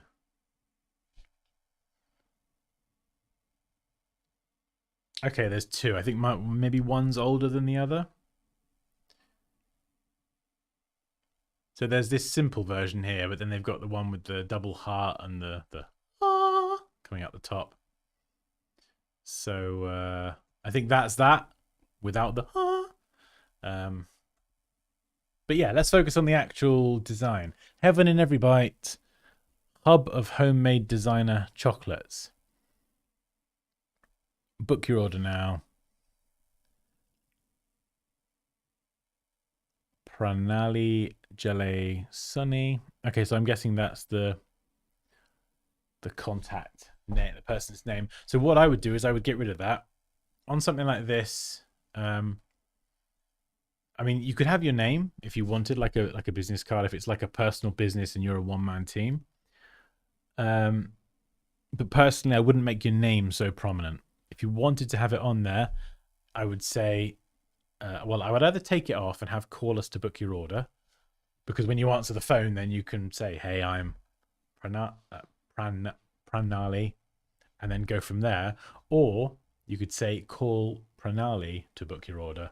So then you're making it like a personal thing, which tells someone looking at this that you are like a one-man team. It is, you know, it's a very personal thing. So that's what I would do. Go with us, or put your name in there, but don't make it prominent like this. Certainly don't make your name larger than the actual title of the thing. No. Alignment down here is mostly to the right, but then we've got social icons to the left, so that feels a bit higgledy-piggledy. If you've never heard someone say that before, higgledy-piggledy, then I think that might be a British thing. Just in case any of my American friends are scratching their head going, what did he just say? Higgledy what? Yes, I love the colors as well, Teme. The colors are really nice. And the pink, where the pink complements the chocolates, and you've got kind of beigey colors with the browns and the different shades of brown for the different chocolates. Yeah, lovely. But this logo needs to be smaller. The logo needs to be smaller. The title, the main kind of heaven in every bite, the thing that's going to grab your attention needs to be bigger, way more prominent. So let's make up some animations. Annotations, teacher mode engaged. So we need this text here to be, well, more interesting. First of all, this text needs to be way more interesting, bigger, bolder, something delicious, and it needs to occupy a bit more of this space because we've got a lot to play with here. This logo needs to go somewhere else. Personally, I would stick the logo all the way down there in the corner, and then use generative fill to just quickly get rid of them. We could just slide that into the corner. It's there, it's visible, but it ain't kind of grabbing our attention too much. So logo down there. You or you could shrink the logo down and again do the same thing up here. Just generative fill that away, nip the logo in the corner, and you're good. Margin should be consistent as well. So this distance here, let's say that distance is 10, just as an example. This distance here looks more like a 7. So the margin all the way around, you know, and this here looks more, that looks more like a 10 as well. So in my opinion, the margin should be consistent all the way around the edge.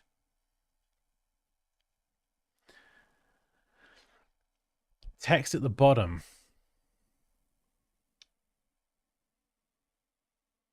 I mean, ideally, and you could do it, it's a bit more work, but like it's kind of, there's a weird symmetry in the fact that you've got this bit at the top here. This is all kind of like left aligned. This is all right aligned. And then you've got this pink circle bang slap in the middle of everything. Well, it's not, it's slightly off center. So if you're going to put it in the center, come on, let's put it right in the center. But there is like this sort of weird kind of opposites symmetry going on. But what I would do personally is I would take all of these, I would copy them, flip them, put them over here. That is meant to be an arrow. And then I would take this information on the right, I would left align it, which solves all of these problems, social icons, all that stuff, solves that problem. And then I would put that on the left in its place. So then all of our text content kind of is aligned to that left margin. And doing that, you could still keep the book now in the middle, or you could kind of then put the book now somewhere else. You could put it in the bottom right. There's a whole host of different places you could put that. And yeah, I think that would just solve that problem. So you kind of have the information on the left and the chocolates on the right. I don't know. Maybe that'll work. Maybe it wouldn't. Definitely need to sort that alignment out though. So even if we just left align the text, but have it still in the bottom right corner, because I will admit there is like a nice kind of opposites between the chocolate images and then the text information, and it cuts through the center and you've got that circle in the center. Well, almost in the center. There is like a weird kind of symmetry to the design that I do quite like. So yeah, I would try it, but it might upset that symmetry, you know. I watched the Great British Baking Show, heard higgledy piggledy on there. Good, excellent. I'm from the West Midlands and never heard higgledy piggledy. Okay, so maybe it's like a southwest West country thing.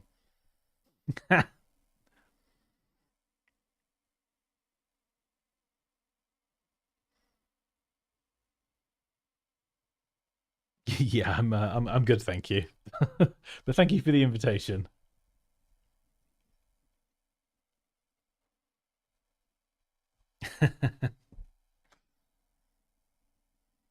I know higgledy piggledy from Bluey.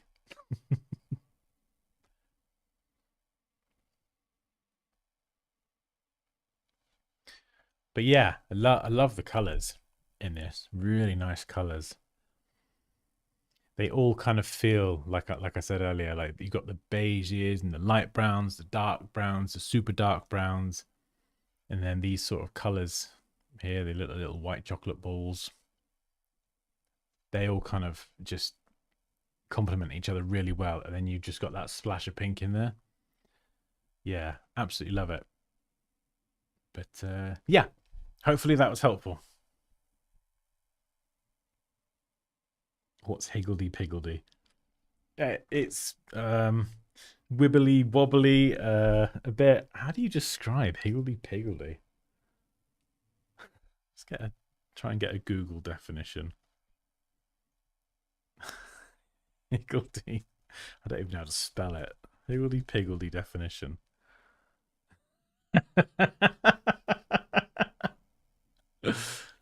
In a confused, disordered, or random manner. Tiny hovels piled higgledy-piggledy against each other. Yeah, so confused, disordered, or in a random manner. Higgledy-piggledy. Jumbled up. Mishmash.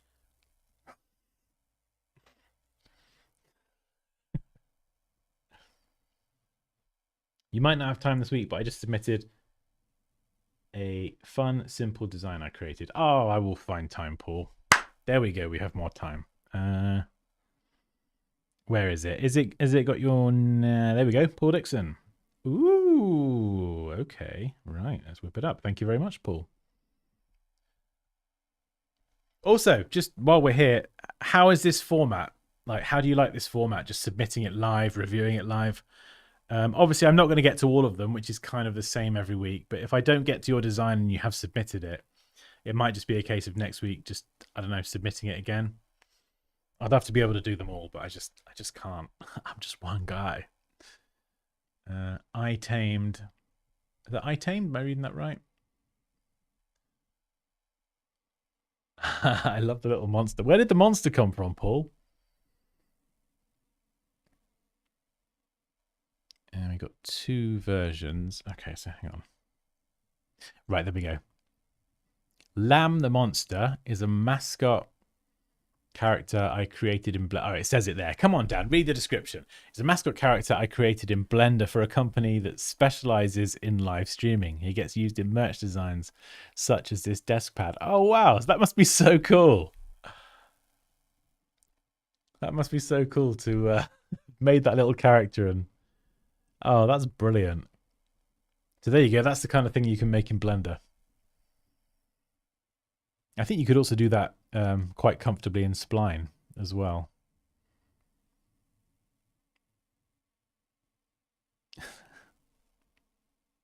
So what's that text on the left? I tamed. Am I reading that correctly? Or Lamb, the live adrenaline monster.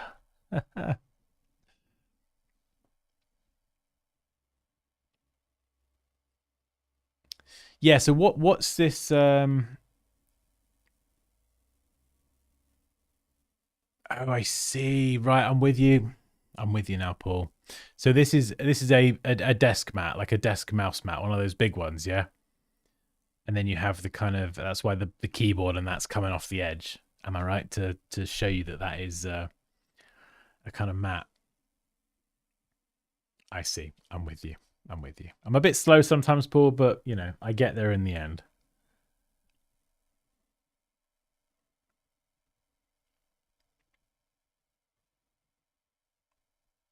Hickory dickory dock. Yes, that is a nursery rhyme.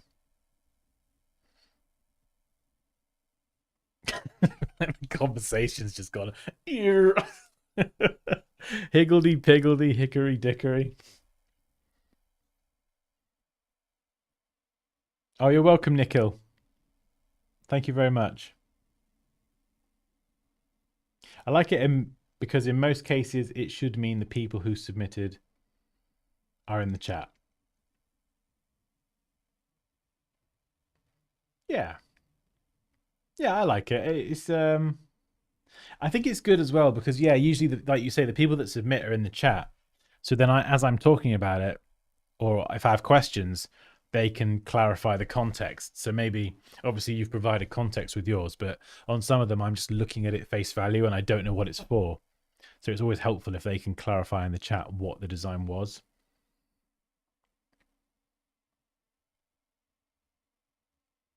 Imagine that the monster is Paul.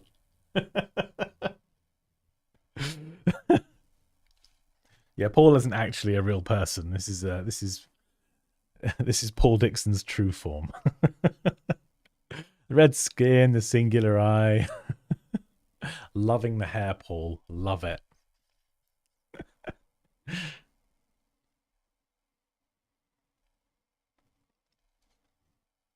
Oh, I see. I see. Right. I wasn't reading it correctly. That would probably be my only criticism was I wasn't reading it correctly at first. I don't know if anyone else felt this as well, but I was looking at the I tamed on the left and I wasn't connecting it to the right. So I guess it reads I tamed lamb. I tamed the monster basically. So the only thing, like visually I like it and it works, but I think the only thing I would do is perhaps oh no, let's not use red. Is I would have just put that up there. And then possibly I think the little guy lamb, he could go over a bit more, and then it just gives a tiny bit more breathing space there. It's not too bad. It's not too tight or anything, but I think if lamb was to move over slightly, you'd still have a good amount of space either side. It wouldn't look too gappy, you know. But that's the only thing I would say is if the I tamed up there, I would have probably read that as it was intended. Do you know what I mean?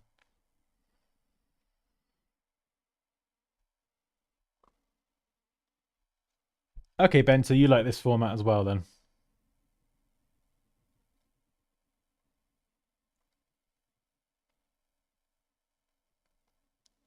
There's a link in the stream description if you'd like to submit your work, but we've been going for a while now. So I'm probably going to wrap it up in about 15 minutes. How many designs do you review? I try and get through as many as possible. Usually 7 or 8 on a good day, maybe 9 if I'm feeling cheeky. Oh, right. Okay. On a smaller version, the text is actually next to the other text. Yeah. So, like I say, I don't know if anyone else kind of read it like that or didn't read it like that, but that's just kind of my honest first impression of how I interpreted that. I hadn't made that connection, you know? Right. Let's close them down.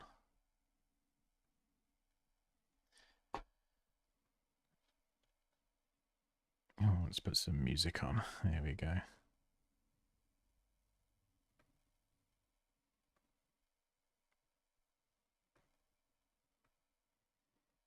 By the way, you shouldn't be able to hear any heavy metal, so you do start hearing music playing, please tell me immediately.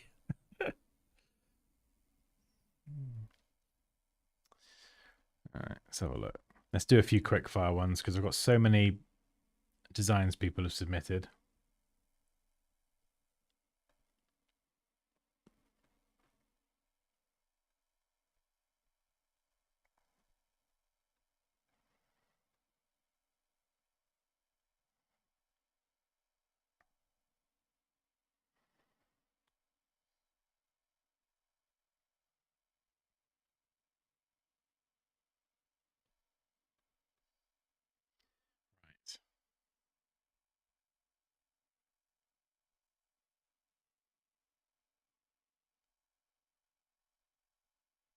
Right, I'll grab that one.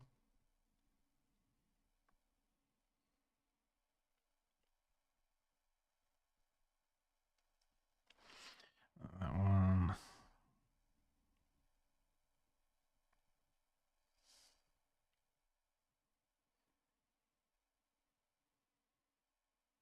Okay, let's whip these up.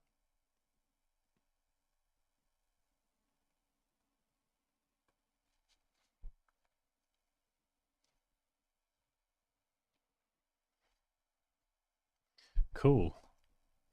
1, 2. Oh, that is clever. That is clever. Yeah.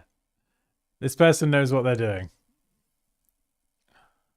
Yeah. So you can see you've got the number, you've got the O, the N, E for 1, and then you've got number 2 on its side. And you can see they've designed this with a degree of precision, I think it's fair to say. And they've used math and angles and things. And they've designed it on a grid.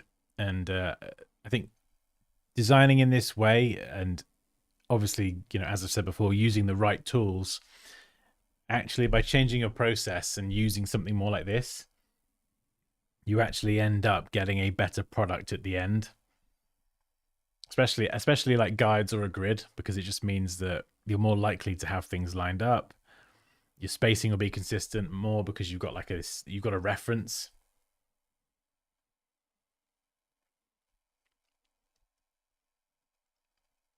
Yeah, nice, very clever. Not a lot to say on that. Yep, very clever. Then we've got 1, 2 down here. Huh, nice. This is cool. Yeah, so this looks like they sort of cut out this this person's head. It looks very like really high contrast, oversaturated style. And then with this thing here, I'm not entirely sure what this is.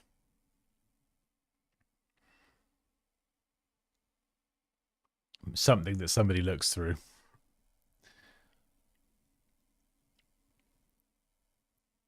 Yeah, maybe someone else in the chat will know what they are.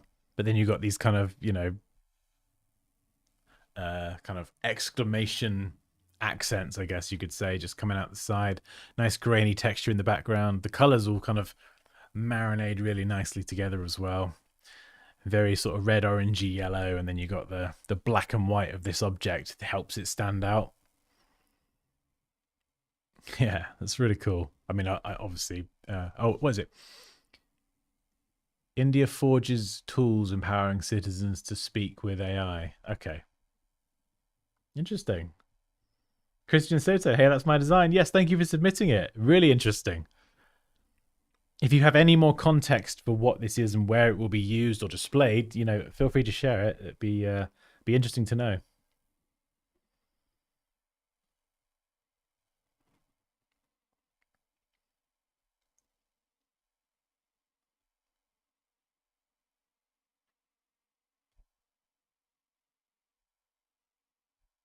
I don't know if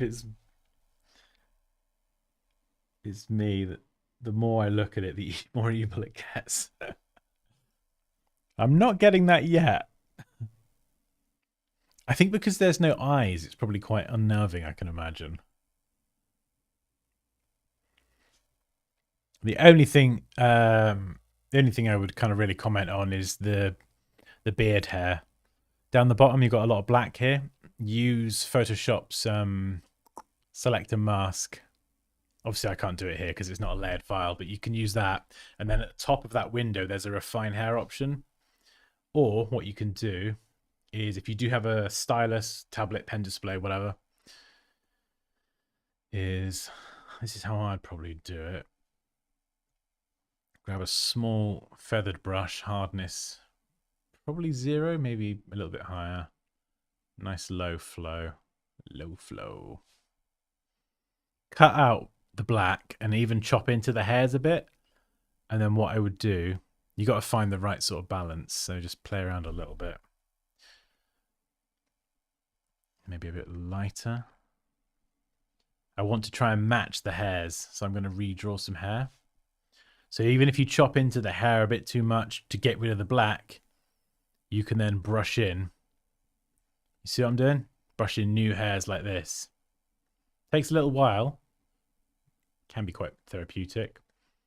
So just brush in a whole bunch of different hairs. Basically, don't rush this as well. Take your time doing it because you'll get a better result. Just brush in some extra hairs, and then I would do another pass. You see we've got the lighter hairs on the right-hand side. So this side, add a few light hairs in to kind of extend, come out of that beard. And then maybe some darker ones over on the left. Yeah, and that's one way you could get rid of the black. Cut into it a bit more than you need to, but then redraw the hairs that you've kind of trimmed off, you know? Will you review my illustration? Let me have a look for it. Let me have a look for it. Has it got your name? What illustration is it? Let me see.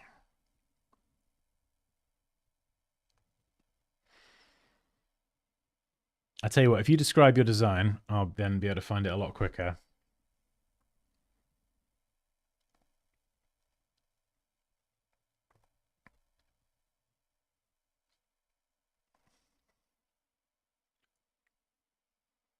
This reminds me of MTV for some reason. Yeah, I think there was a point where they used those kind of cutout, kind of stop motion animations. Yeah, I'm not sure what the style is. Yeah, the sort of, yeah, the crude cutout style. Oops.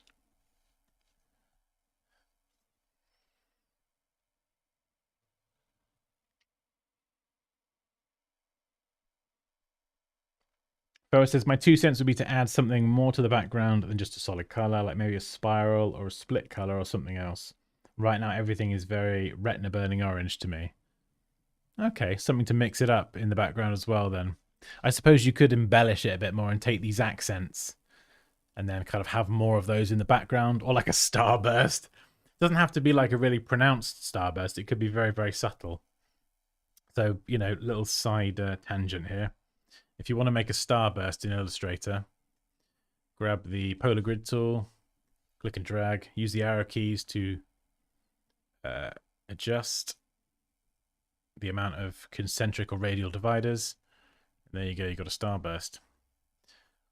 Give it a fill color, and then what we need to do is select the live paint bucket tool, click, and then you go around and pick all your colors. So we could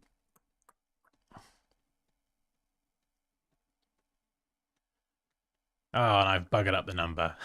if you're smart, count your radial dividers, and you could make it as subtle or not subtle as you like. And the great thing about this is, let's pretend that's correct. Then you can copy and paste this straight into Photoshop. Paste it in as a smart object, and then obviously position it underneath. I can't do that because I don't have the layered file, but you could do something subtle, even like that, just to give you a bit of something in there. Do you know what I mean? And the good thing about pasting in as a smart object is you could double click the thumbnail and it will open up like a version of that Illustrator file that's now embedded in the Photoshop file. So I could go and, you know, edit, let's recolor this bad boy and go, whoa, I've just decided I love green and blue. Blah, that looks horrible. But then you save that file, go back to Photoshop, and it will pull through those changes. So, yeah, quick side tangent there. It's a car and a mountain with Thor. All right, let me have a look. Let me find it.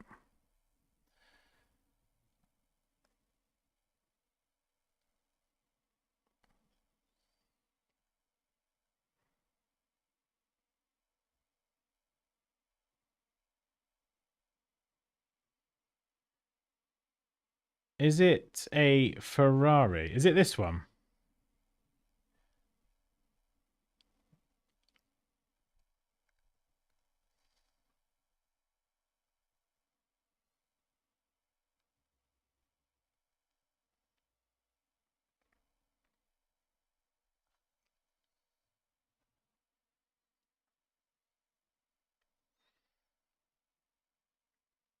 Can I still find this live later on? Yes, absolutely. It will be on the channel under the live section. Stemma Poppy's not here today. She is... Where is she? She's at home with the kids.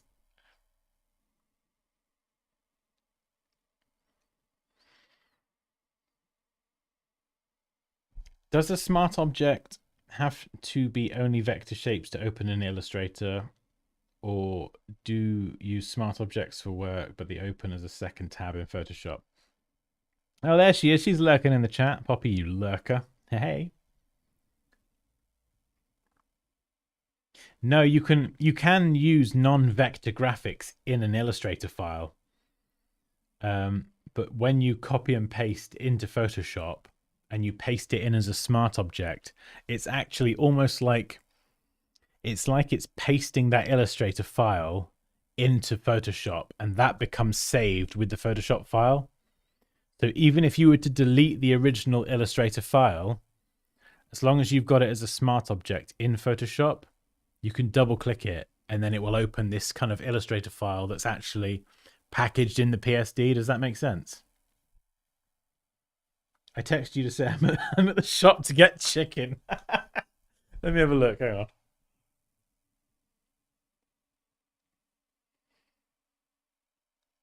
Oh, Leo's not very well. Oh.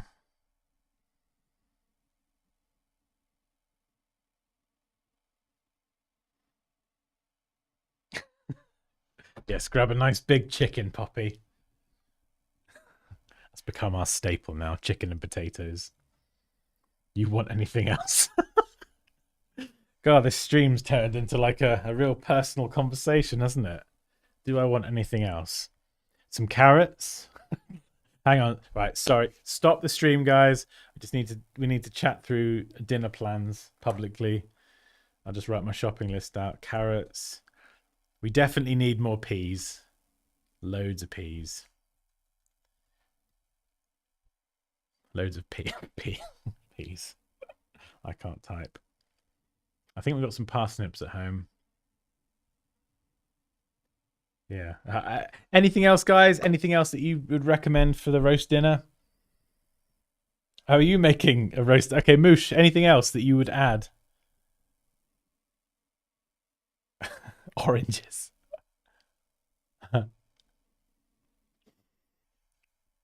I mean, just while we're here, dinner suggestions, anyone?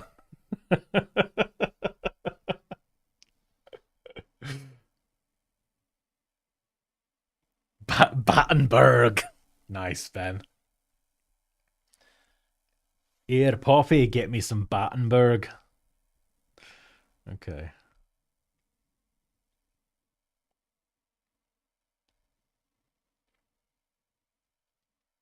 Yeah, that's what I do all the time, Foa. Like, Illustrator's probably my go-to for most things. But if I need icons, I do them in Illustrator and then copy them and paste them in Photoshop. I don't do icons in Photoshop. I don't do them in XD. I don't do them in Figma. I do a lot of that stuff in Illustrator because it's got better tools to do that. It just is. It's got so many. There's so many reasons why I would do it in Illustrator over anything else. And because a lot of the Adobe apps play nicely together, you can just copy and paste from one to the other and go backwards and forwards, you know?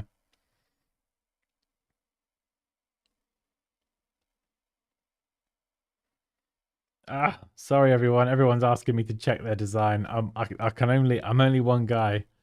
I'm only one guy.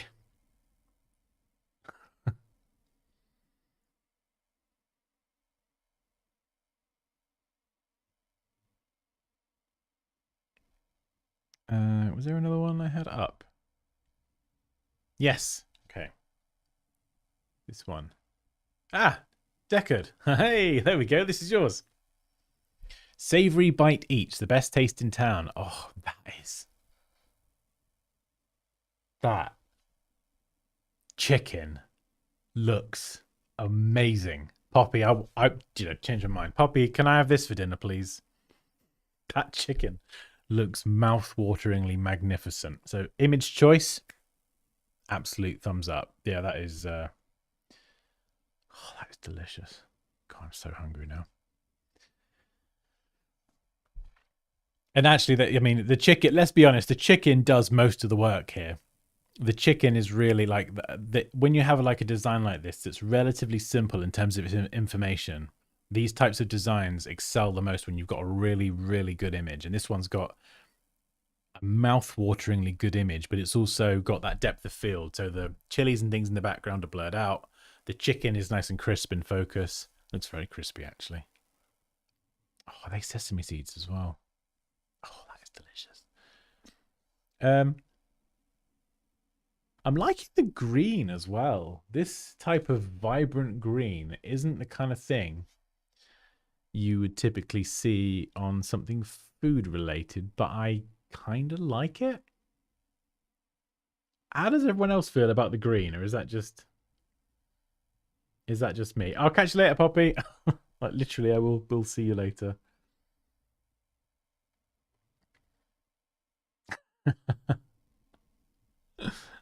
Bye, Popstar.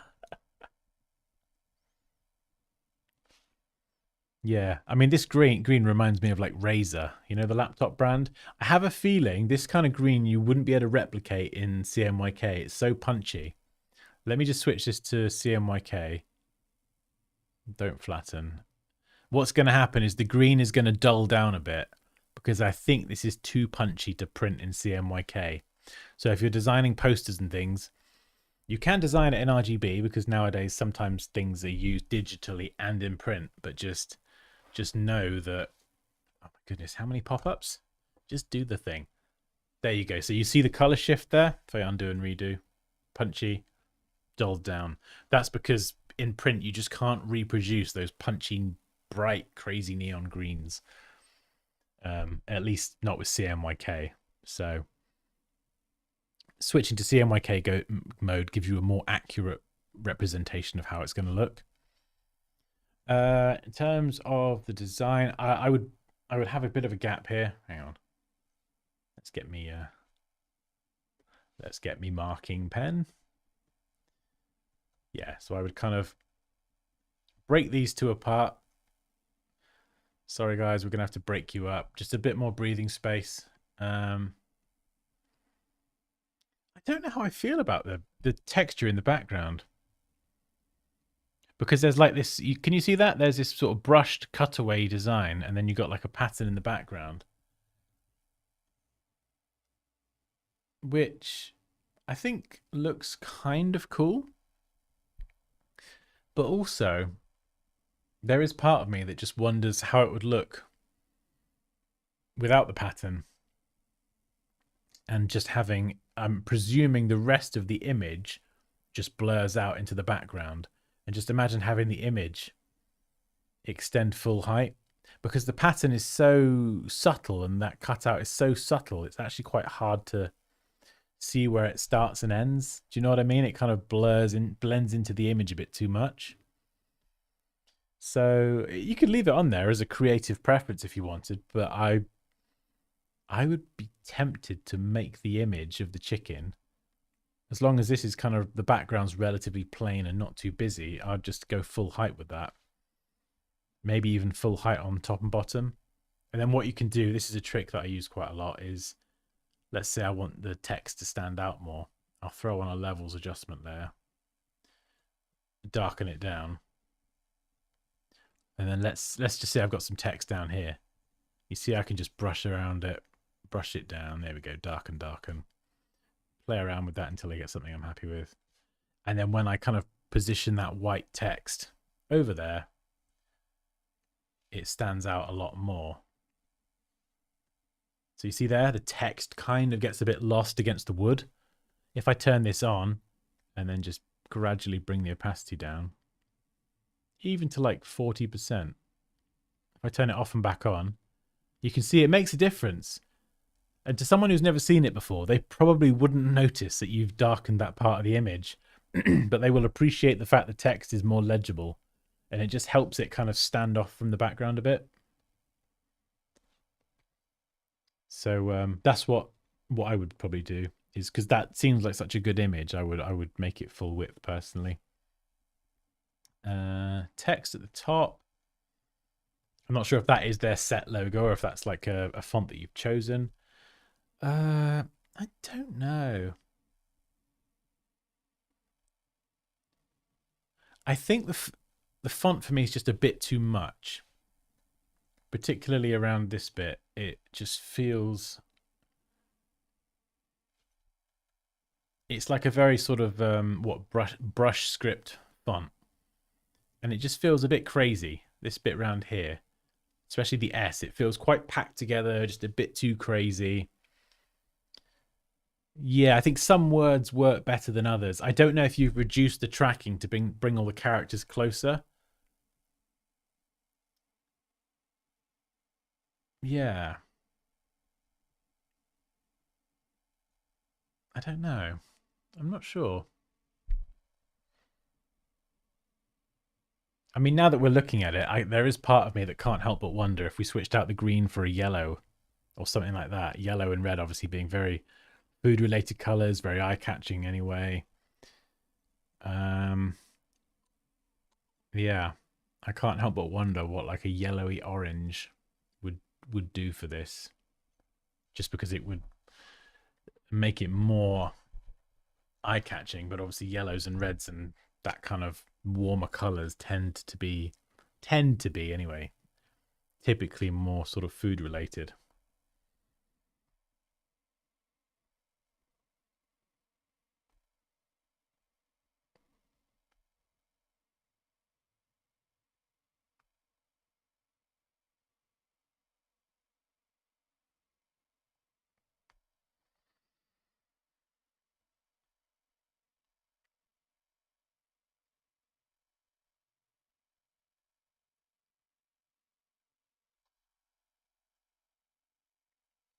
But yeah,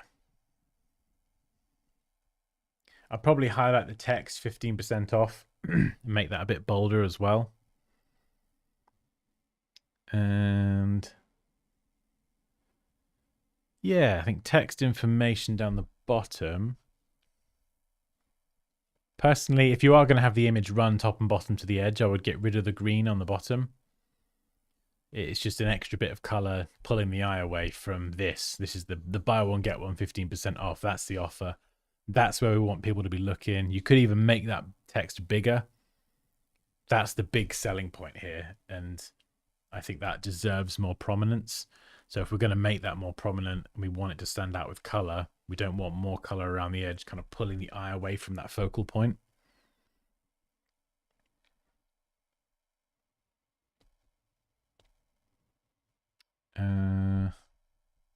Yeah. How do you guys feel about the QR code? It says scan me, but what happens when... I don't know if it's... I just like, do you know what I mean? Like if I go to a restaurant, right, and I sit down and they've got a QR code, it's usually got some context with it, like scan this to see our menu. You can do it all through the app or whatever. When I scan this, I'm asking what's going to happen. Like I'm holding this flyer. What's going to happen? Where's it going to take me? Like, you know, does it take me through to the website to order some food, or I don't know, maybe that's just me.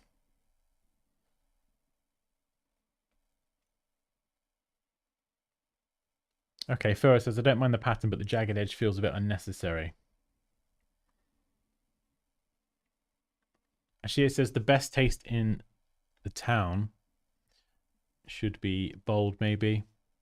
Yeah, maybe a little bit bolder.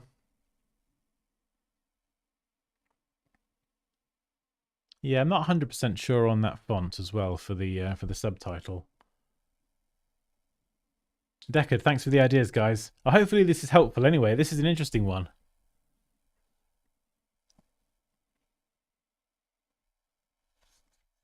Like even if you kept the green, like I don't mind the green actually. I think you get away with it because the you know, it's not like, oh, every food poster has to be yellow or it has to use orange or sorry, red because they're like food associated colors or whatever. I think you've got like a little bit of green in the background from the parts of the chilies as well. So you could kind of say, oh yeah, I'm getting a bit of that in there. You could even do the best taste in town in red and then the buy one, get one in green. So you got the colors from the image coming through into the design. Kind of could help that synergy a bit more. I know, Wahid. I know. I'm trying to get through as many as I can. whilst trying to be as helpful as I can, rather than just kind of flying through everything. It's yeah. Oh, I'll catch you later, Ben. Thanks for joining, man.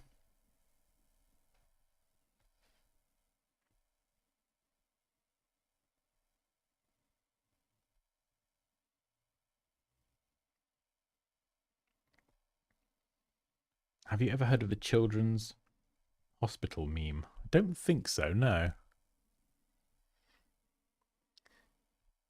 Yeah, so not too much more to say on that one, but yeah, really cool. So thank you, Deckard, for that submission. That was interesting and mouth-wateringly delicious at the same time. Right, let's do this car that I was going to get around to. Like I always say with the illustration stuff, like I'm more of a designer than an illustrator, so my feedback on this is not going to be as helpful as someone who is an illustrator, but yeah, I mean, I love it. I think it looks really cool.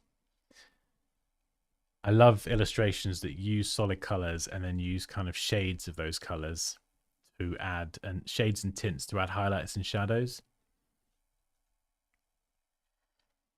And yeah, like I've done this before on some of my work where it'll be solid color and it will look fine, but when you start adding the shadows and highlights in like this, that's when it starts to look really cool.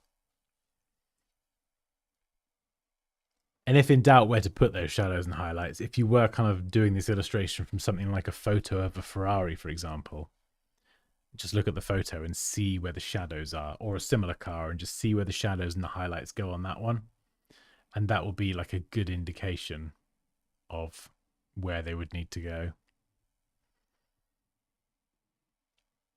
I think the only thing that's standing out to me at the moment is that a lot of this design has they've gone for the sort of black stroke styling, and the tires don't have that stroke. So the inside does, but the outside doesn't. So parts of the actual body of the car have the stroke all the way around, but then don't on the tires. And that just seems a bit odd to me. It's like the first thing I noticed. So I feel like, have I got a layer? There we go.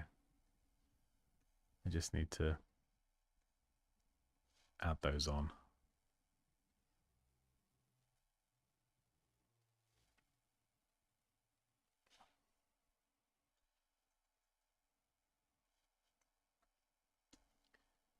There we go.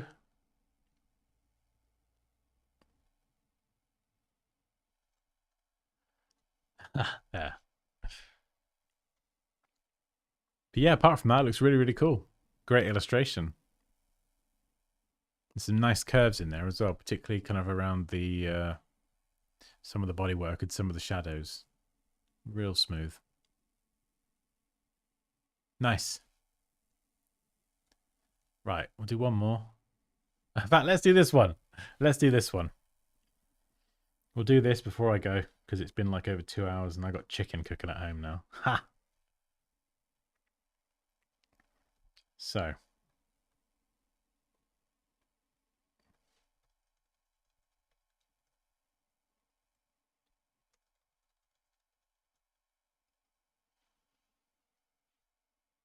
Let's go.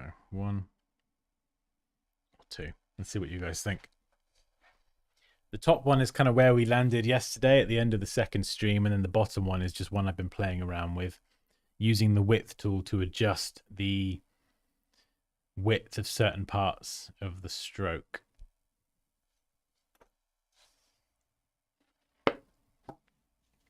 I don't know. I honestly don't know. I love number 2 as a sort of piece of lettering, but it's like trying to... I love number 1 as well as more of a logo. Oh, it's difficult. Oh no, 50-50 on the poll. Okay, right, good. This is good. The polls split pretty evenly. It's not just me. So let's assume this isn't just going to be for a watermark anymore. This is going to be for a logo. So I would update the Dansky logo from its current design.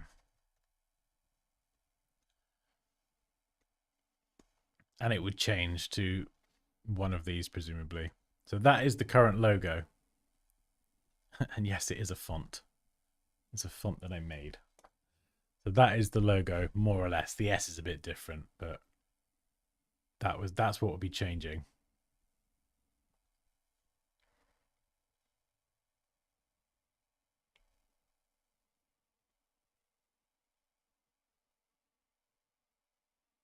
Oh, really? I've not heard about that. Huh. I swear you were streaming just now. I was streaming yesterday. I want to say the second, but the space between the letters made me choose the first one. Okay, interesting. I mean, that spacing could be tightened up quite easily. I can't decide. At first, I would have said 1, but 2 is growing on me. Oh, wow. This is so split. Any lurkers? Anyone lurking? Moosh, that includes you if you're still here. Have a little gander at the screen if you wouldn't mind. We need your opinion.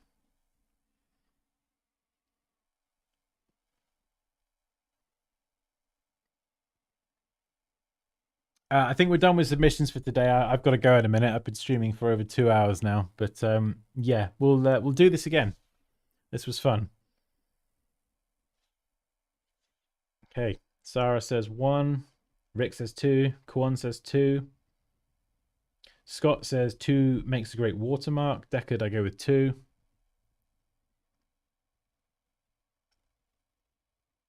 I like the first one best. Okay, excellent. Okay, well, I'm glad the poll is split, because it's not just me then, because I feel pretty split with this, to be honest. And I think this is where I'm probably gonna copy number 1 and 2, and then make minor tweaks. Maybe number 1 with a thinner version and then a thicker version, and just really like the lettering. I think that, I mean, yesterday I think we dialed in the lettering like really nicely. I'm really happy with how it's looking. So yeah, thank you everyone who helped with that, because yeah, that was a real team effort. Not the sort of design I normally work on. And so yeah, really happy where it's landed. But now I think it's kind of fine tuning those little tweaks just to try and get to a final design. Paul says 2 is probably going to work better at smaller sizes. Do you think? I would have said number 1, Paul, just because it's bolder.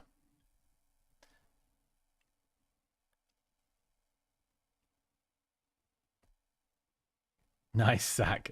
888,000. I mean that's crazy. I can't believe that, really. It's pretty mind-blowing. They're both so nice though. Oh, thank you, Moosh. Khaled says both are great. Echo 5 Alpha says, I like 2. It has an elegant look. 1 has better function, especially at a smaller scale. Oh, you meant 1, yeah. Why are you changing your original logo? That looks better than both of these. I wasn't intending to. It was more of, I wanted like a little Dansky squiggle signature watermark to sign off on some of my artwork. The kind of more Photoshop based stuff I do. So I started experimenting with ideas, and then kind of it sort of grew from there. In that, could this be just a watermark signature, or actually could this be an evolution of my logo, a more mature version of my logo? I don't know. Yeah, I've always quite liked that sort of signature look. I think it can look really smart. And then we all went down the rabbit hole in the last couple streams, kind of playing around with letters and throwing ideas around. And this is at the end of 2 streams yesterday. This is the top one anyway, was where we landed. And I had so much great feedback from people kind of with experience and who didn't have experience of typography and lettering, pointing out different things and trying different ideas. It was good fun. It was really good fun.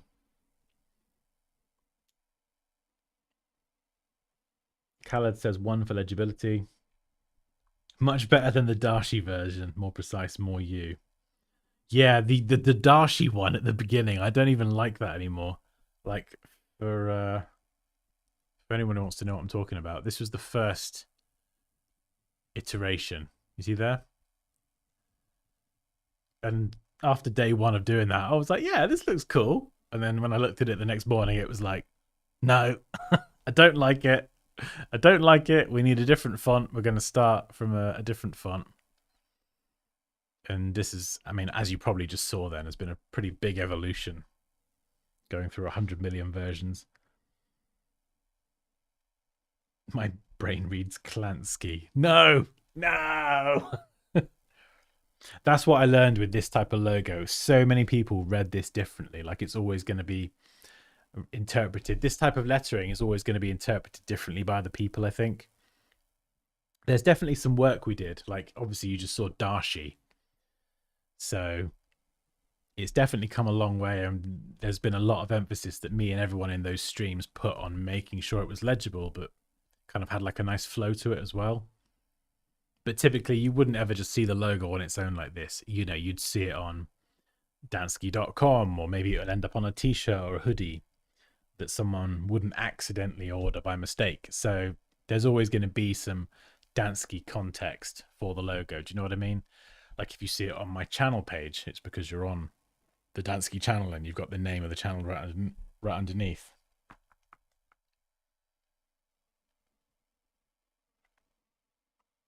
Cheers, Ashir. See you later.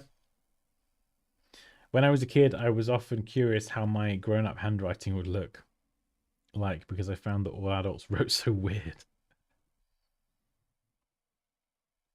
Yeah, maybe do a poll on the community tab after the stream. It might get more votes. That is a very good point, Paul. Very good point. Thank you. Sarah says, I think you should pick one and let me have the second style for myself.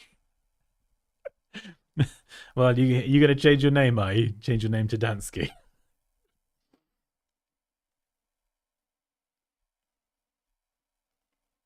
I suppose, Sarah, you could take the S and the A, and all you've got to do then is just kind of tweak that N slightly, and you've got an R, and you could rejig the letters to have Zara. That could work.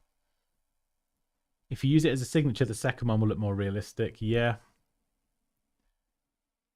This is why Pepsi had such a big document explaining their logo design. One would make a cool neon sign. Very true. That's a good idea. Custom neon sign. I don't know where you'd get that done. If anyone can make a recommendation, that'd be great. But bro, what's your full name? My name is Daniel White. Daniel. Although my friends call me Dan, so please feel free to call me Dan.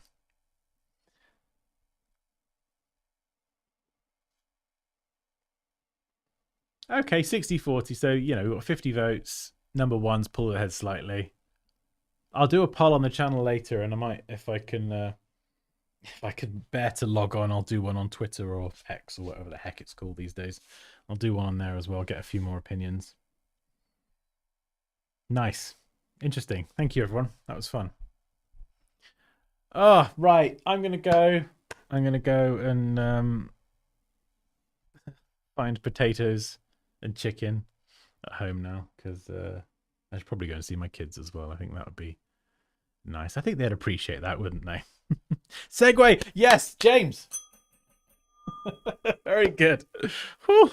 I nearly forgot the old segue then. Okay, so if you have enjoyed all of this today, you've enjoyed the feedback, and you've enjoyed kind of the tricks and tips along the way, then this is my full Adobe Illustrator masterclass. I've got two kids. They're 8 and 3. And they're lush. That's my full Adobe Illustrator masterclass. It will basically teach you everything I know about Illustrator from a beginner all the way through to an advanced user. And I mean, yeah, I think I've say what I've said before. I think it's a fantastic course, and you should definitely enroll. Do you know what? I've said enough on the course today. If you want to check it out, there's the link. Anyone who enrolls, I'm here to help you. So if you'd like to learn Illustrator with a full course and have support on hand, basically you can DM me whenever you like, and I'll be there to help. So if that sounds good, definitely check it out. And don't forget that if you sign up to the mailing list as well, then you get 15% off the course as well. So that it's always nice, right? A bit of a discount off Thank you very much, Paul. I will enjoy my chicken. Hope you have a fantastic day. You too, Moosh. Thank you.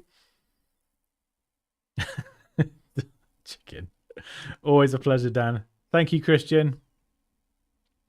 I'm going to tell my boyfriend tonight that we are going to have the Dansky dinner since I'm making chicken and potatoes. He's going to be like, who's Dansky?